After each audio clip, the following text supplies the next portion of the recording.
है new month की यहाँ पे मैगज़ीन, जो कि हमारी नवंबर मंथ की स्टार्ट होगी। इससे पहले हम लोग अक्टूबर मंथ तक कंप्लीट कर चुके हैं। अक्टूबर मंथ में आपकी कुछ लेसन बाकी है, वो आपको साइड बाय साइड प्रोवाइड कर दिया जाएगा, लेकिन मोस्टली जो इंपॉर्टेंट टॉपिक्स है वो आपकी कंप्लीट हो गई है। ठीक है, चलिए स्टार्ट करते हैं इसके साथ। पॉलिटी एंड कॉन्स्टिट्यूशन में आज हम लोग स्टार्ट करेंगे, जिसमें कि पहली टॉपिक देखेंगे साइमल्टेनियस इलेक्शन।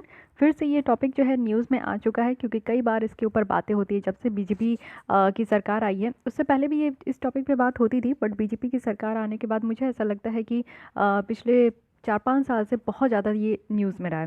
तो चलिए फिर से देखेंगे इसके बारे में, पूरा ईच एंड एवरी पॉइंट देखेंगे।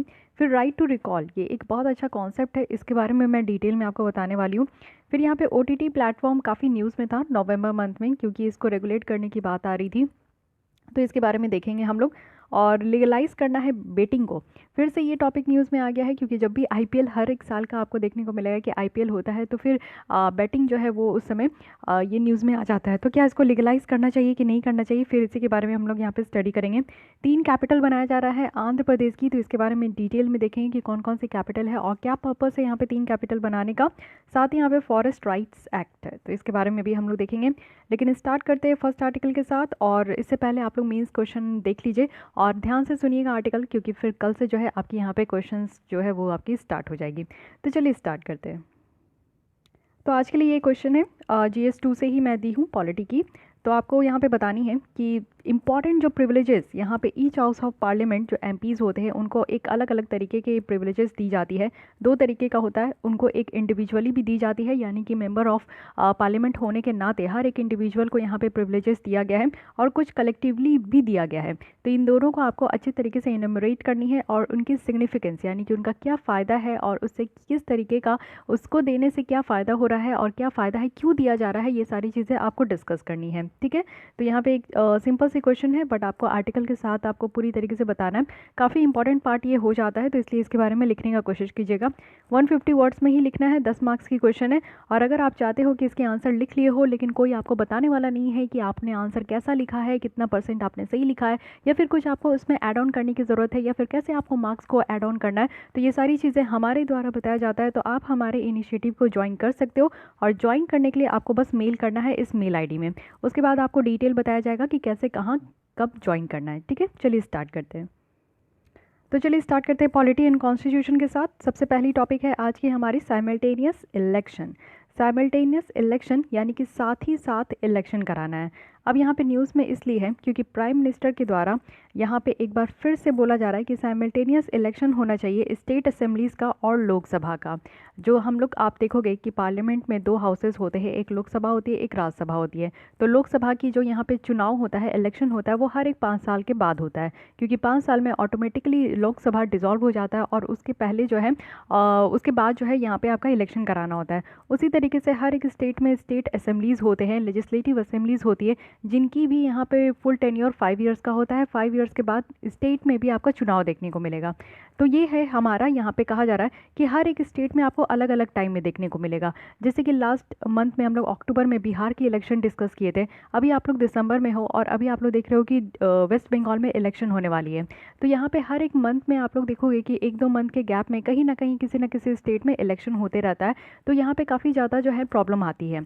तो इसी के बारे में डिस्कस करते हैं। सबसे पहले समझने की कोशिश कीजिए कि ये साइमल्टेनियस इलेक्शन होता क्या है।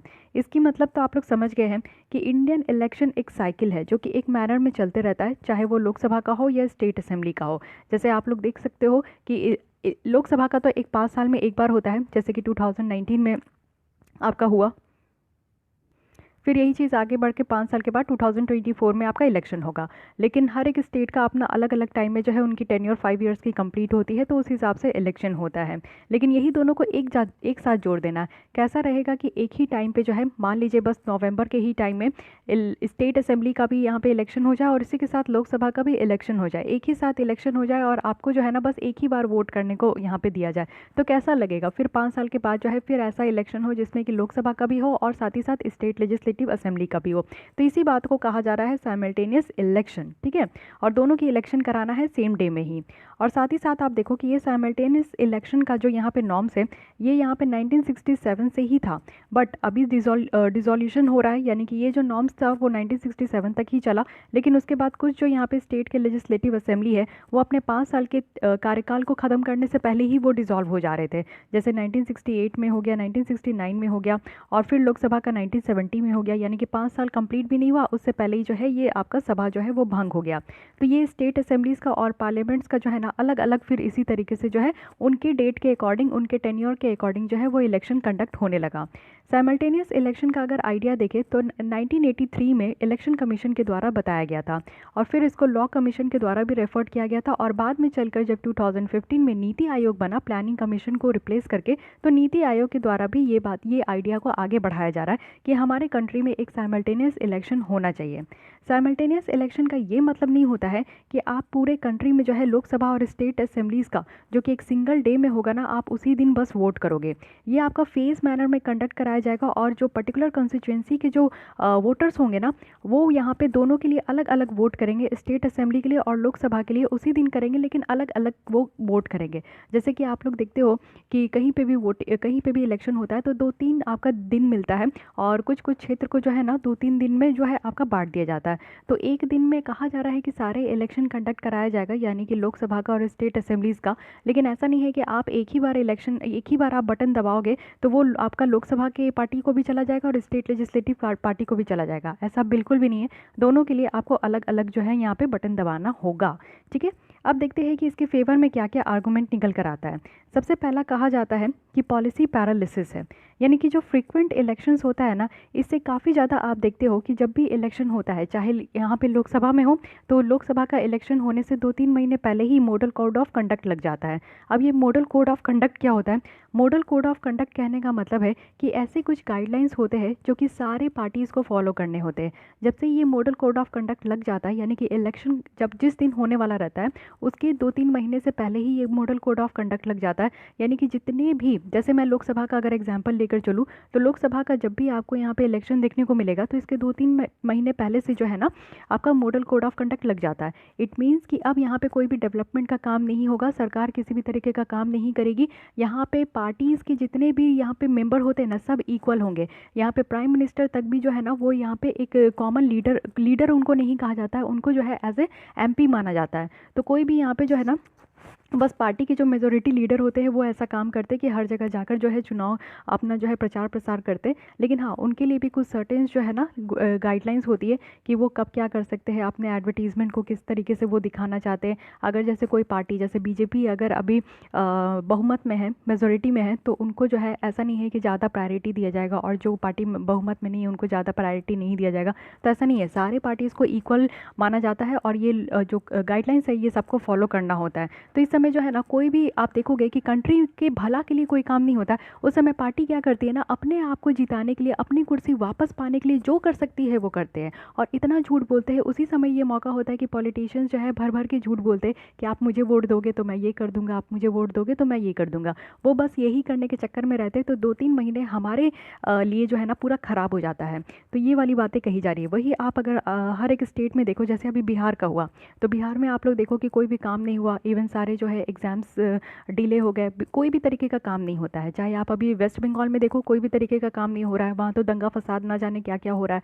तो ये सारी चीज़ें होती है कि मॉडल कोड ऑफ कंडक्ट लग जाने के बाद ना कोई भी विशेष काम नहीं होता है जो किसी स्टेट के, किसी कंट्री के पर्टिकुलर डेवलपमेंट के लिए हो, या फिर वेलफेयर के लिए हो, लोगों के भला के लिए हो, बच्चों के भला के लिए हो। ये सारा काम नहीं होता है। सारा काम क्या होता है ना कि पॉलिटिशियन बस अपनी कुर्सी पाने के लिए कुछ भी हद तक जाना है तो वो उस तरीके से जा सकते हैं। तो इससे क्या होता है कि जितनी भी पॉलिसीज़ होते हैं, जितने भी हमारे यहाँ योजना वगैरह होते हैं ना, वो पैरालिसिस हो जाते हैं, यानी कि वो काम नहीं करते हैं, वो इम्प्लीमेंट नहीं होता है, वो बस ऐसे ही पेन पेपर में बना रह जाता है। सबसे पहला जो है ना साइमल्टेनियस इलेक्शन अगर होगा तो इससे क्या होगा कि बार बार जो इस तरीके का हर एक स्टेट में अगर इस तरीके का मॉडल कोड ऑफ कंडक्ट लगता है तो हर एक स्टेट में कहीं ना कहीं 2-3 महीने जो ठप पड़ जाता है, तो ये काम नहीं होगा। मान लीजिए कि पूरे साल में 5 साल में बस एक ही बार इलेक्शन हो रहा है, तो पूरे बाकी जो टाइम है 5 साल का टाइम है वो अच्छे से पॉलिटिशियन यूटिलाइज करेंगे, अच्छे से जो पार्टी यहाँ पे मेजोरिटी में है वो यूटिलाइज करेंगे, डेवलपमेंट वर्क हमारे कंट्री में अच्छे तरीके से हो पाएगा। तो इसीलिए इसके फेवर में सबसे पहली पॉइंट यही है। सेकेंड पॉइंट है ह्यूज एक्सपेंडिचर, यानी कि आप देखते हो कि जब इलेक्शन होता है तो बहुत ज़्यादा जो है मनी यहाँ पे आप देखोगे कि आती है जाती है, इसका कोई हिसाब नहीं होता है। पॉलिटिशियन भी भर भर के पैसे फेंकते हैं, हालांकि एक कैप लगाया गया है कि इतना से ज़्यादा कोई खर्च नहीं कर सकता है, ये सारी चीज़ें की जाती है, लेकिन फिर भी आप लोग देख थोड़ी रहे हो पॉलिटिशियन जो है पूरे गाँव गाँव खरीद लेते हैं। आप लोग देखते ही हो कि इलेक्शन के टाइम में कैसे सब कोई आते हैं, तो उस समय क्या होता है कि गाँव गाँव खरीदते हैं, सबको अपना जो है ना सारे लोगों को जो है बहला फुसला के इवन पैसे भी दिया जाता है लोगों को, कपड़े वगैरह दारू वगैरह ये सारी चीज़ें डिस्ट्रीब्यूट की जाती है, जिससे कि जो गांव के लोग होते हैं ना वो उन्हीं पॉलिटिशियन पार्टीज़ को जो है वोट करें। तो ह्यूज एक्सपेंडिचर होता है और इसमें इतना ज़्यादा खर्चे होते हैं कि मत पूछिए। इवन जो यहाँ पे पार्टीज़ में जो कैंडिडेट खड़े होते हैं ना वो भी बहुत पैसा वो फेंकते हैं तब जाकर वो खड़े होते हैं। तो ये सारी चीज़ें देखने को मिलती है। तो लोकसभा में जब यहाँ पे वोट देने का होता है तो उस समय भी बहुत पैसे खर्च होते हैं, और वही सेम खर्च जो है हर एक स्टेट में अलग अलग तरीके से होता है। तो क्यों ना अगर दोनों इलेक्शन एक साथ हो जाए तो खर्चे तो 5 साल में एक ही बार होंगे ना, बार बार तो नहीं होंगे। तो इसलिए ये एक प्लस पॉइंट है। सेकंड है कि यहाँ पे आपका सिक्योरिटी फोर्सेस का इंगेजमेंट, यानी कि आप देखते हो कि जहाँ पे भी इलेक्शन होता है वहाँ पे जो है सिक्योरिटी फोर्सेस को डिप्लॉय किया जाता है। बहुत सारे कमांडोज आर्मीज ये सारे जो है एक्स्ट्रा होते हैं, जिससे कि एक पीसफुल तरीके से जो इलेक्शन का प्रोसेस है ना उसको कंडक्ट कराया जा सके। तो हर एक समय देखोगे कि हर एक डिफरेंट डिफरेंट स्टेट में जो है इस तरीके के फोर्सेस को बुलाया जाता है, वहाँ पर डिप्लॉय किया जाता है। तो उससे वो जो एक्चुअली काम करते हैं ना, जहाँ पे उनको काम करना होता है वो वहाँ काम नहीं कर पाते, और ये इलेक्शन ड्यूटी में जो है बहुत सारे लोग बिजी हो जाते हैं। तो ये भी एक माइनस पॉइंट है। तो या कैसा रहेगा कि अगर 5 साल में बस एक ही बार इलेक्शन होगा तो उनको एक ही बार यहाँ पे इलेक्शन ड्यूटी मिलेगा, बार बार इलेक्शन ड्यूटी नहीं मिलेगा। तो वो भी एक अच्छे तरीके से अपने जो बॉर्डर में काम करते हैं वो अपना आराम से काम करेंगे। फोर्थ यहाँ पे है कि पब्लिक लाइफ डिस्टर्ब हो जाती है।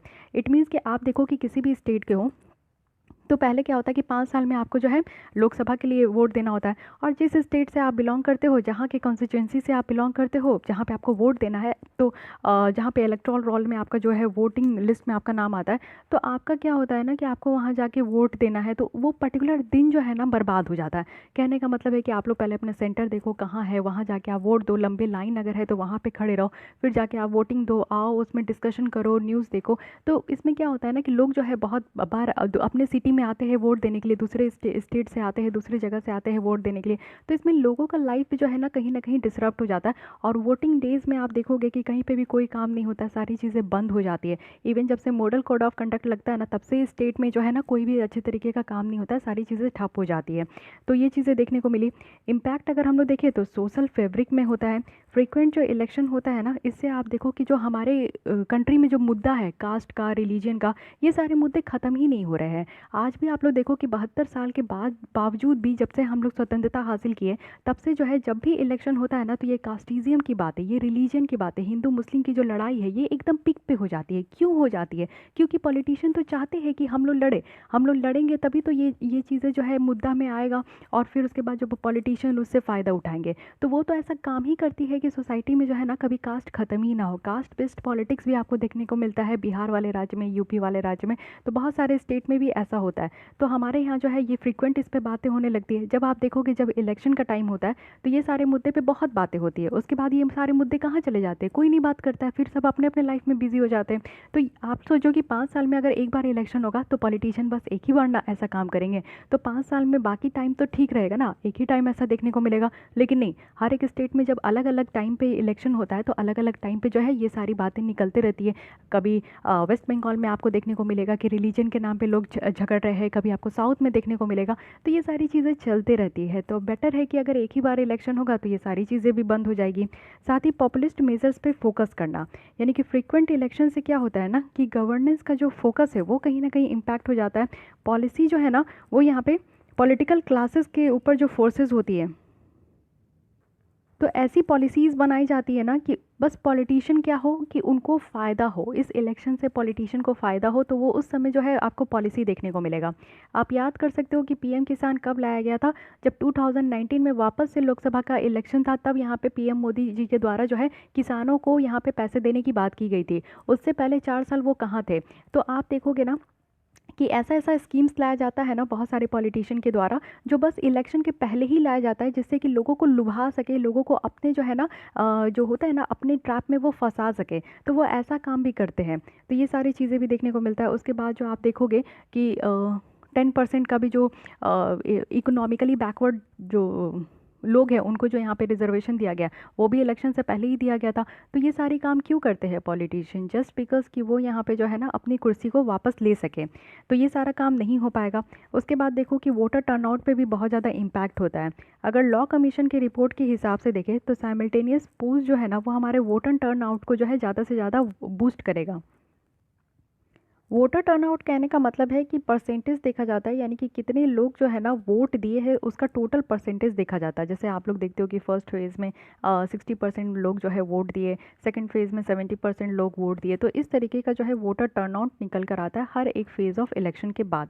तो यहाँ पे क्या कहा जा रहा है ना कि अगर एक साथ इलेक्शन होगा, जैसे लॉ कमीशन के द्वारा ये कहा जा रहा है कि अगर लोकसभा और स्टेट असेंबली की एक साथ इलेक्शन होगी ना, तो ज़्यादा से ज़्यादा लोग जो है वो पार्टिसिपेट करेंगे, ऐसा कहा जा रहा है। तो ये सारे कुछ फेवर में पॉइंट है कि सबसे पहला है कि यहाँ पे पॉलिसी पैरालिसिस हो जाती है, ह्यूज एक्सपेंडिचर होता है, ये रुक जाएगा। सिक्योरिटी फोर्सेस जो डिप्लॉय किए जाते हैं बार बार, वो नहीं हो पाएगा। पब्लिक लाइफ जो डिसरप्ट हो जाती है वो कहीं ना कहीं रुक जाएगी। सोशल फैब्रिक पे इम्पैक्ट होता है, वो यहाँ पे कास्ट रिलीजन के ऊपर जो है लोग ज़्यादा चर्चा नहीं करेंगे। पॉपुलिस्ट जो मेजर्स लिया जाता है at the time of election और बिफोर द इलेक्शन, ये सारे काम उस समय नहीं होंगे। साथ ही जो वोटर टर्नआउट का इम्पैक्ट है वो यहाँ पे और भी ज़्यादा पॉजिटिव हो जाएगा। लेकिन कुछ लोग हैं जो कि साइमल्टेनियस इलेक्शन नहीं चाहते हैं। तो क्यों नहीं चाहते हैं ये भी समझिए, नेगेटिव पॉइंट क्या है। सबसे पहला है कि ऑपरेशनल फिजिबिलिटी है, यानी कि कैसे सिंक्रोनाइज किया जाएगा ये साइकिल को फर्स्ट टाइम में। जैसे कि आप देखो कि मान लीजिए कि 4 राज्य की बात करती हूँ, ये बिहार है, ये महाराष्ट्र है, ये WB है, वेस्ट बंगाल है और एक तमिलनाडु है। बिहार का तो अभी इलेक्शन हुआ 2020 में, ठीक है। WB का भी अभी इलेक्शन हो रहा है 2020 में। अगर मैं महाराष्ट्र की बात करूं तो ये 2018 में इसका इलेक्शन हुआ था अपना स्टेट असेंबली का। और तमिलनाडु की बात करूं तो ये 2017 का हुआ था, ठीक है। और लोकसभा का कब हुआ है? तो लोकसभा का हुआ है 2019 में। तो अब बताइए कि कैसे इसको पहली बार मैनेज किया जाएगा, यानी कि 5 साल के बाद जो है कब से ऐसा किया जाएगा कि एक साथ जो है सारे स्टेट असेंबलीज़ का और लोकसभा का इलेक्शन कंडक्ट कराया जाए। अगर इसको मान लेते कि चलिए 2025 से स्टार्ट करना है, तो 2025 से अगर सारे स्टेट का और लोकसभा का एक साथ अगर इलेक्शन स्टार्ट करना है, तो यहाँ पे लोकसभा का कार्यकाल 6 साल का हो जाएगा। बिहार का यहाँ पे ठीक है कंप्लीट हो जाएगा, वेस्ट बंगाल का कंप्लीट हो जाएगा। लेकिन अगेन फिर महाराष्ट्र का जो है यहाँ पे कार्यकाल आपका जो है 2 साल का और जो है यहाँ पे हो जाएगा। फिर यहाँ पे इसका 3 साल का और यहाँ पे रह जाएगा। तो फिर कैसे होगा? कौन से राज्य यहाँ पे चाहेंगे कि टाइम से पहले डिसॉल्व हो जाए, टाइम से पहले कुर्सी छोड़ दे? कोई तो यहाँ पे चीफ मिनिस्टर हो, प्राइम मिनिस्टर हो, वो तो कुर्सी छोड़ना ही नहीं चाहते, वो तो चाहते ही नहीं है, वो तो अपने गद्दी पे बने ही रहना चाहते हैं। तो कौन ऐसे स्टेट होंगे जो कि इसको कॉम्प्रोमाइज़ करेंगे? तो ये एक बहुत बड़ा मुद्दा आता है। सारे स्टेट वाले जो होते हैं ना वो कहीं ना कहीं अगेंस्ट में खड़े हो जाते हैं। हमारे यहाँ 28 राज्य है, तो 28 राज्य इस बात पे सहमत नहीं देते हैं कि वो 5 साल के पहले जो है, यानी कि 4 साल में 3 साल में जो है वो अपना फिर से इलेक्शन कंडक्ट कराए। तो यही चीज़ें होती है कि कैसे इसको एक साथ लाया जाएगा, कब से जो है स्टार्ट किया जाएगा, ये सबसे पहला क्वेश्चन होता है कि कब से इसको ऑपरेशन में लाया जाएगा। सेकंड यहाँ पे इशू है कॉन्स्टिट्यूशनल इश्यूज़, यानी कि साइमल्टेनियस इलेक्शन अगर हम लोग होल्ड करते हैं ना, तो इसमें कुछ कुछ चीज़ों की ज़रूरत होगी। जैसे कि कर्टेलमेंट हो गया, या फिर कुछ टर्म्स, यानी कि हाउस ऑफ पीपल का जो लोकसभा है या फिर स्टेट लेजिस्लेटिव असेंबलीज़ का है, इसको एक्सटेंड करना होगा। कुछ प्रोविज़न में जो हमारे संविधान में कुछ प्रोविज़न है उसको कहीं ना कहीं अमेंड करना होगा। और जैसे कि इलेक्शन जो कंडक्ट कराया जाता है उसके लिए रिप्रेजेंटेशन ऑफ पीपल एक्ट 1951 है, उसमें कहीं ना कहीं अमेंड कराना होगा। स्टेट के द्वारा रेटिफिकेशन करानी होगी, यानी कि कॉन्स्टिट्यूशनल अमेंडमेंट में कुछ स्टेट की भी हामी चाहिए। 15 स्टेट की means half of the state की हामी चाहिए ही होती है कॉन्स्टिट्यूशनल अमेंडमेंट में। तो कैसे सारे स्टेट जब तक साथ नहीं देंगे तब तक कैसे जो है इस तरीके का काम होगा?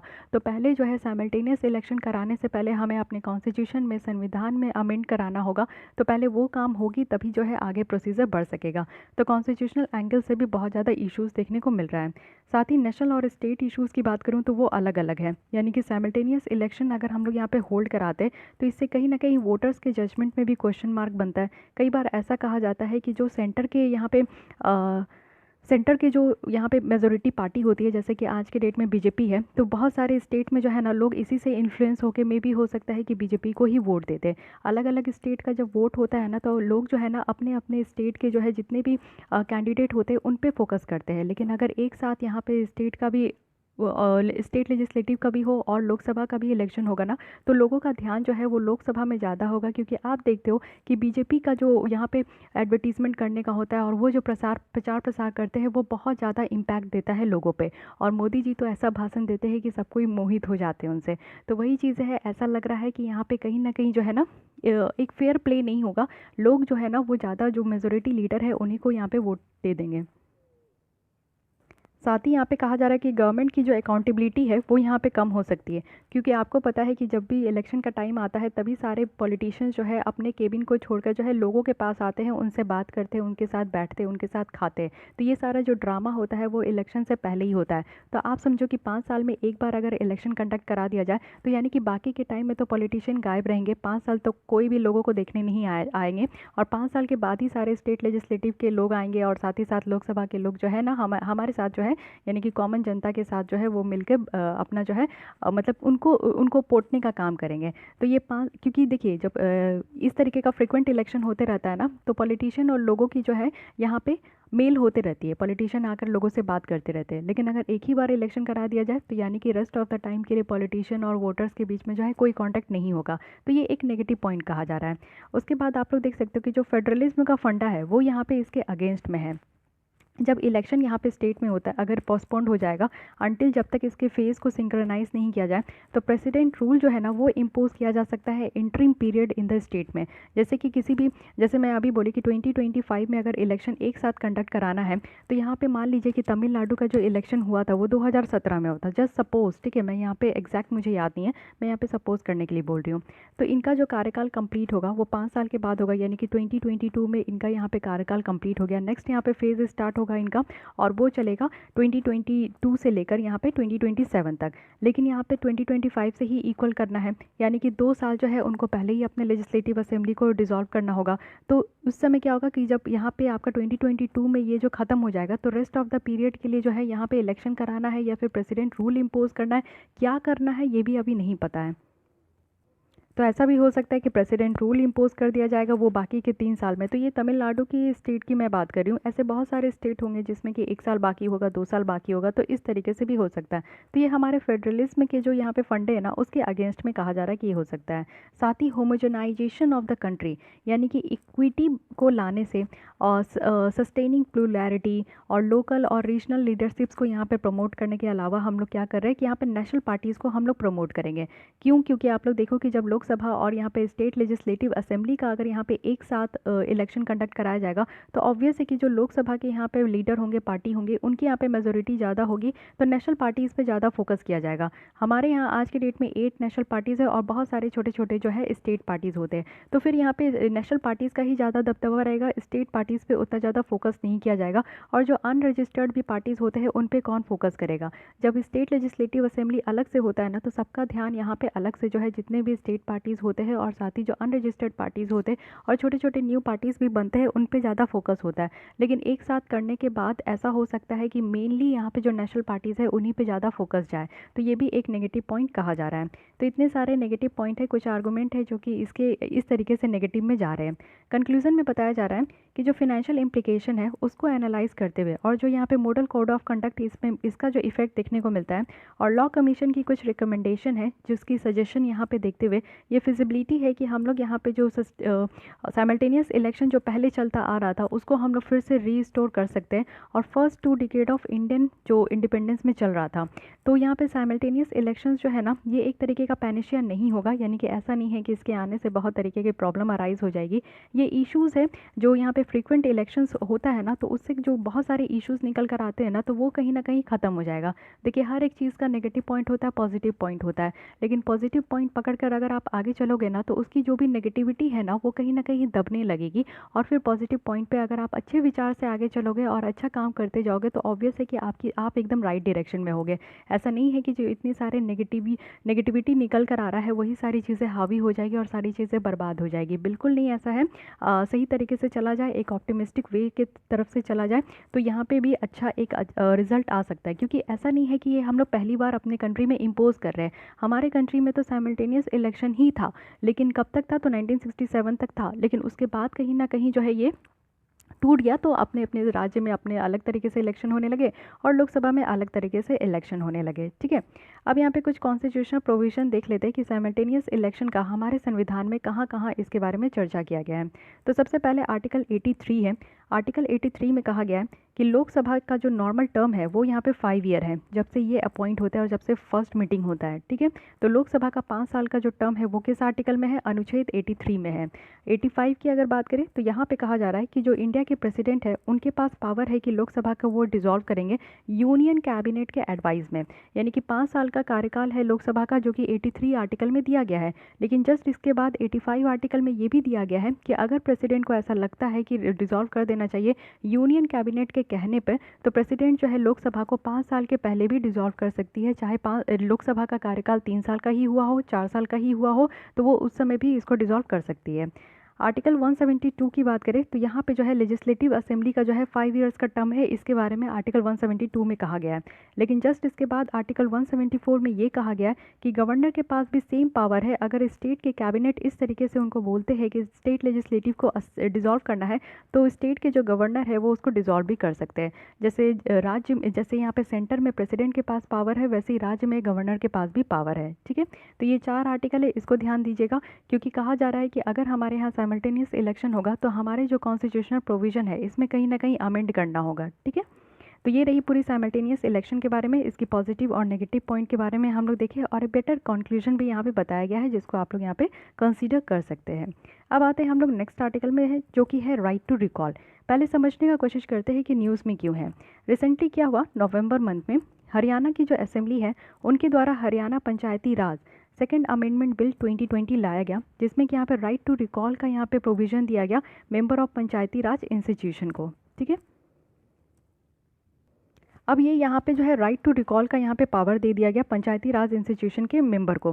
तो अब ये राइट टू रिकॉल होता क्या है, देखिए राइट टू रिकॉल यानी कि रिकॉल करने का अधिकार है। यानी कि जो भी इलेक्टेड मेंबर है, इलेक्टेड ऑफिशियल है, अगर उसको हटाना है ना, तो यहाँ पे क्या है कि इलेक्ट्रेट को ये पावर दिया गया है कि इलेक्टेड ऑफिशियल्स को जो है उनके टेन्योर को ख़त्म होने से पहले ही वो उनको हटा दें।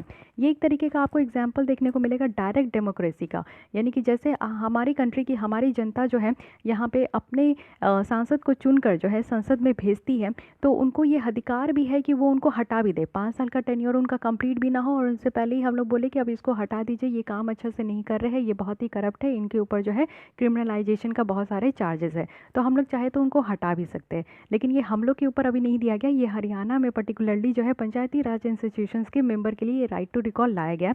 और बेसिकली यहाँ पे जो इलेक्ट्रेट है ना, उनको इस तरीके से पावर दिया गया है कि वो यहाँ पे जो भी इलेक्टेड ऑफिशियल है उनको वो हटा सकते हैं उनके टेन्योर खत्म होने से पहले ही। तो इस बिल में ये अलाउ किया गया है रिकॉल करने का। यानी कि जो विलेज सरपंच है, जो विलेज के मुखिया होते हैं, उनको ये पावर दिया गया है, और ब्लॉक लेवल पे ये मेंबर को पावर दिया गया है डिस्ट्रिक्ट लेवल के पंचायत में। अगर उनको लगता है कि ये परफॉर्म करने में फेल हो जाते हैं, तो अगर कोई भी यहाँ पे अच्छा काम नहीं कर रहे हैं पंचायती राज में, तो उनको वहाँ पे बैठने का ज़रूरत नहीं, उनको उनके कुर्सी से हटा दीजिए। रिकॉल करने के लिए 50% जो मेंबर होते हैं वार्ड के और ग्राम सभा के, उनको यहाँ पे राइटिंग में देना है कि वो इस तरीके का चाहते हैं कि उनको हटाना है। साथ ही ये जो है ना सीक्रेट बैलेट के थ्रू ही फॉलोड होगा, जिसमें कि रिकॉल को ये ज़रूरत होगा कि 2/3 जो मेंबर है ना वो इनके अगेंस्ट में वोटिंग करे। ठीक है, यानी कि एक सीक्रेट बैलेट होगा, इस तरीके का पेपर होगा और इसमें नाम लिख दिया जाएगा कि यहाँ पे शर्मा जी को जो है हटा देना है, और इसी के ऊपर 2/3 का बहुमत भी चाहिए, यानी कि सपोर्ट भी चाहिए। अगर इसमें 2/3 का सपोर्ट हो जाता है तो यहाँ के जो शर्मा जी थे ना उनको यहाँ से हटा दिया जाएगा। ठीक है, अब बेनिफिट देखते हैं कि इससे बेनिफिट क्या होगा। सबसे पहला है कि अकाउंटेबिलिटी यहाँ पे मेंटेन होगा। मतलब कहने का मतलब है कि अगर यहाँ पे हम लोग जो है मोदी जी को बना के भेज रहे हैं, तो मोदी जी हमारे लिए काम भी करें। अगर वो हमारे लिए काम नहीं करेंगे, अपने फ़ायदे के लिए काम करेंगे, तो हमारे पास ये हक तो होना चाहिए ना कि हम लोग जिसको भेजे हैं वो हमारे लिए काम नहीं करे, वो तो अपना पैसा बना रहे, अपने बेनिफिट के लिए रख रहे, तो फिर हम लोग उनको हटा देंगे। ठीक है, तो ये क्या होगा कि अकाउंटेबिलिटी होगा। इससे क्या होगा ना कि मोदी जी को डर होगा कि नहीं जनता हमें भेजी है, अगर हम काम नहीं करेंगे तो कल को जनता हमें हटा भी देगी। तो यहाँ पे मोदी जी क्या करेंगे, ना चाह के भी हमारे लिए काम करेंगे। वैसे वो काम करते हैं, मैं आपको एग्जाम्पल देने के लिए बता रही हूँ। तो इससे क्या होता है ना कि अकाउंटेबिलिटी होगा, यानी कि अकाउंटेबिलिटी कहने का मतलब है कि आप अपना काम कीजिए, ये देखिए मत कि आपको कोई देख रहा है कि नहीं देख रहा, आप अपने जो है स्वच्छता से यानी कि ऑनेस्टी के साथ आप अपना काम कीजिए। तो अकाउंटेबिलिटी इससे बढ़ेगा, ना चाह के भी जो है ना यहाँ पे सांसद वाले लोग वो काम करने लगेंगे। साथ ही लैक ऑफ कॉम्पिटेंस होगा, एथिक्स यहाँ पे निकल कर आएगा उनके रिप्रेजेंटेटिव में, यानी कि राइट टू रिकॉल से क्या होता है, डर बैठ जाएगा कि अगर काम नहीं करेंगे तो इससे पहले 5 साल का जो यहाँ पे गारंटी है वो गारंटी नहीं है, 1 साल में भी मैं रफा दफा हो सकता हूँ। तो यहाँ पे क्या होता है ना कि एक एथिक्स भी, एक अच्छे तरीके से मैनर्स भी निकल कर आएगा। साथ ही करप्शन को भी चेक किया जाएगा, और जो पॉलिटिक्स की क्रिमिनलाइजेशन है वो भी यहाँ पे बड़े तरीके से चेक हो जाएगी।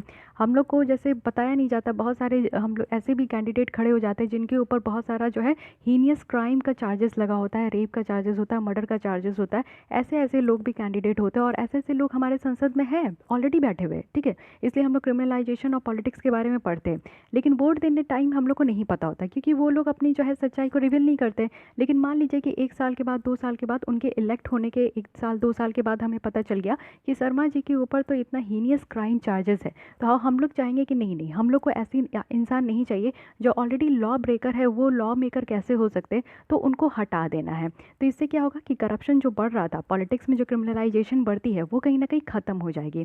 साथ ही लॉजिक और जस्टिस, अब इससे क्या है कि मैं हमारा जो रॉन्ग डिसीजन था उसको हम लोग करेक्ट कर सकते हैं, क्योंकि जब हम लोग इलेक्शन के टाइम में वोटिंग देने जा रहे थे तो हमें नहीं पता था, वोट देने जा रहे थे तो हमें नहीं पता था कि शर्मा जी जो है इतना ज़्यादा जो है उनके ऊपर हीनियस क्राइम है। तो ये हम लोग जो है ना, हम लोग को ये नहीं पता था, तो हम लोग अपने डिसीजन के ऊपर जो है ये वोट दे दिए। लेकिन बाद में पता चला कि उनके ऊपर ये हीनियस क्राइम चार्जेस चल रहा है। इट मीन्स कि हम लोग की जो रॉन्ग डिसीजन थी उसको अब हम लोग करेक्ट कर सकते हैं, उनको उनकी कुर्सी से हटा के, ठीक है। तो ये सारा बेनिफिट होता है राइट टू रिकॉल।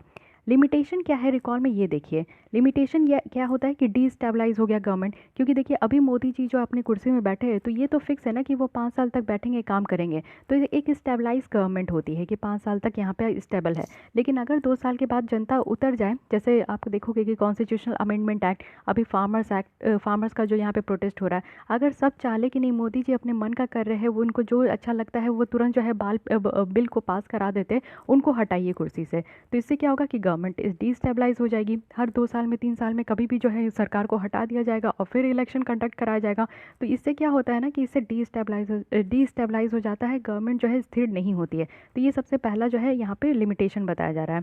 सेकंड क्या होता है कि इलेक्शन फैटिक हो जाती है, यानी कि इस तरीके से रिकॉल करने से, रिजेक्ट करने से कैंडिडेट को, और दूसरे इलेक्शन से जो है ना, ये इलेक्शन जो है ना आप देखोगे कि बहुत ज़्यादा इसमें अच्छा फेयर प्ले नहीं होता है, और यहाँ पे लोअर वोटर टर्नआउट होते हैं, यानी कि जितना परसेंटेज ऑफ पॉपुलेशन को यहाँ पे वोट करना चाहिए उतने परसेंटेज ऑफ पॉपुलेशन वोट नहीं करते। तो ये कहीं ना कहीं एक इलेक्शंस जो है ना, एक आप देखोगे कि फ्रूटफुल होते हुए नहीं दिखता है। थर्ड है कि पॉलिटिकल टूल है, यानी कि यहाँ पे स्पेशल इंटरेस्ट जो ग्रुप का है ना, उसको यहाँ पे उसके द्वारा मिसयूज़ भी किया जा सकता है। जैसे अभी जितने भी फार्मर्स अभी प्रोटेस्ट कर रहे हैं, वो अगर चाहे तो मोदी जी को हटा सकते हैं। तो अगर उनके द्वारा हटा दिया जाए तो क्या कहेंगे हम लोग कि एक स्पेशल ग्रुप था, यानी कि एक फार्मर्स का एक गुट था जिनके इंटरेस्ट के कारण जो है यहाँ पे हम लोग सरकार को हटा दिए, या फिर कोई भी मेंबर को हम लोग जो है पार्लियामेंट से हटा दिए। तो एक पॉलिटिकल टूल बन जाएगा कि कोई भी एक मेंबर ऑफ ग्रुप जो है ना, वो यहाँ पे सरकार को हटा सकता है। तो ये एक यहाँ पे नेगेटिव कहा जा रहा है। साथ ही इंडिपेंडेंस ऑफ रिप्रेजेंटेटिव है, यानी कि इससे आप देखो कि जो रिप्रेजेंटेटिव है उनको कहीं ना कहीं डिस्करेज किया जाएगा।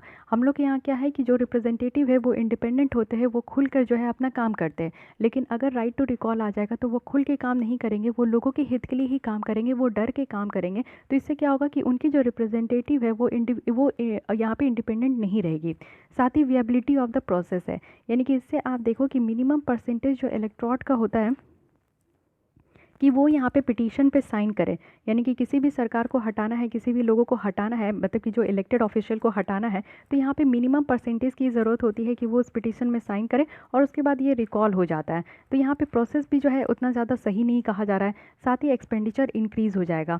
इस तरीके का बाई इलेक्शन कंडक्ट कराया जाएगा। बाई इलेक्शन क्या होता है कि जैसे 5 साल का यहाँ पे हो गया, लोकसभा एक बार अगर इलेक्शन हो गया तो 5 साल के लिए फिक्स हो गया। लेकिन अगर बीच में ही किसी कारणवश, जैसे हमारे अगर प्राइम मिनिस्टर जी का डेथ हो जाता है प्राइम मिनिस्टर जी की तबीयत ख़राब हो जाती है, वो अपने ड्यूटी को परफॉर्म नहीं कर पाते हैं, या फिर कुछ और रीज़न से अगर वो अपने ड्यूटी को परफॉर्म नहीं कर पाते हैं, तो उनकी जगह अगर खाली हो गई तो बाई इलेक्शन कराना होता है, यानी कि इसको मिड टर्म इलेक्शन भी कहते हैं कि बीच में ही इलेक्शन कराना होता है। तो इसमें अगेन खर्चा होगा, क्योंकि जो 2019 में खर्चे हुए थे, अब ये खर्चे कब होने हैं, तो 2024 में होने हैं, लेकिन फिर ये 3 साल के बाद ही होगा, यानी कि यहाँ पे आपका जो है 2021 में ही 22 में ही यहाँ पे खर्चे स्टार्ट हो जाएंगे। तो यहाँ पे ये एक एक्स्ट्रा खर्च का बर्डन यहाँ पे कहा जा रहा है, यानी कि फिनेंशियल रिसोर्सेज हो गया, मैन पावर हो गया, टाइम हो गया, सारी चीज़ें फिर से बर्बाद होगी अगर यहाँ पे राइट टू रिकॉल का अधिकार दे दिया जाए। तो इतने सारे नेगेटिव पॉइंट्स यहाँ पे अगेन काउंट करा दिए गए।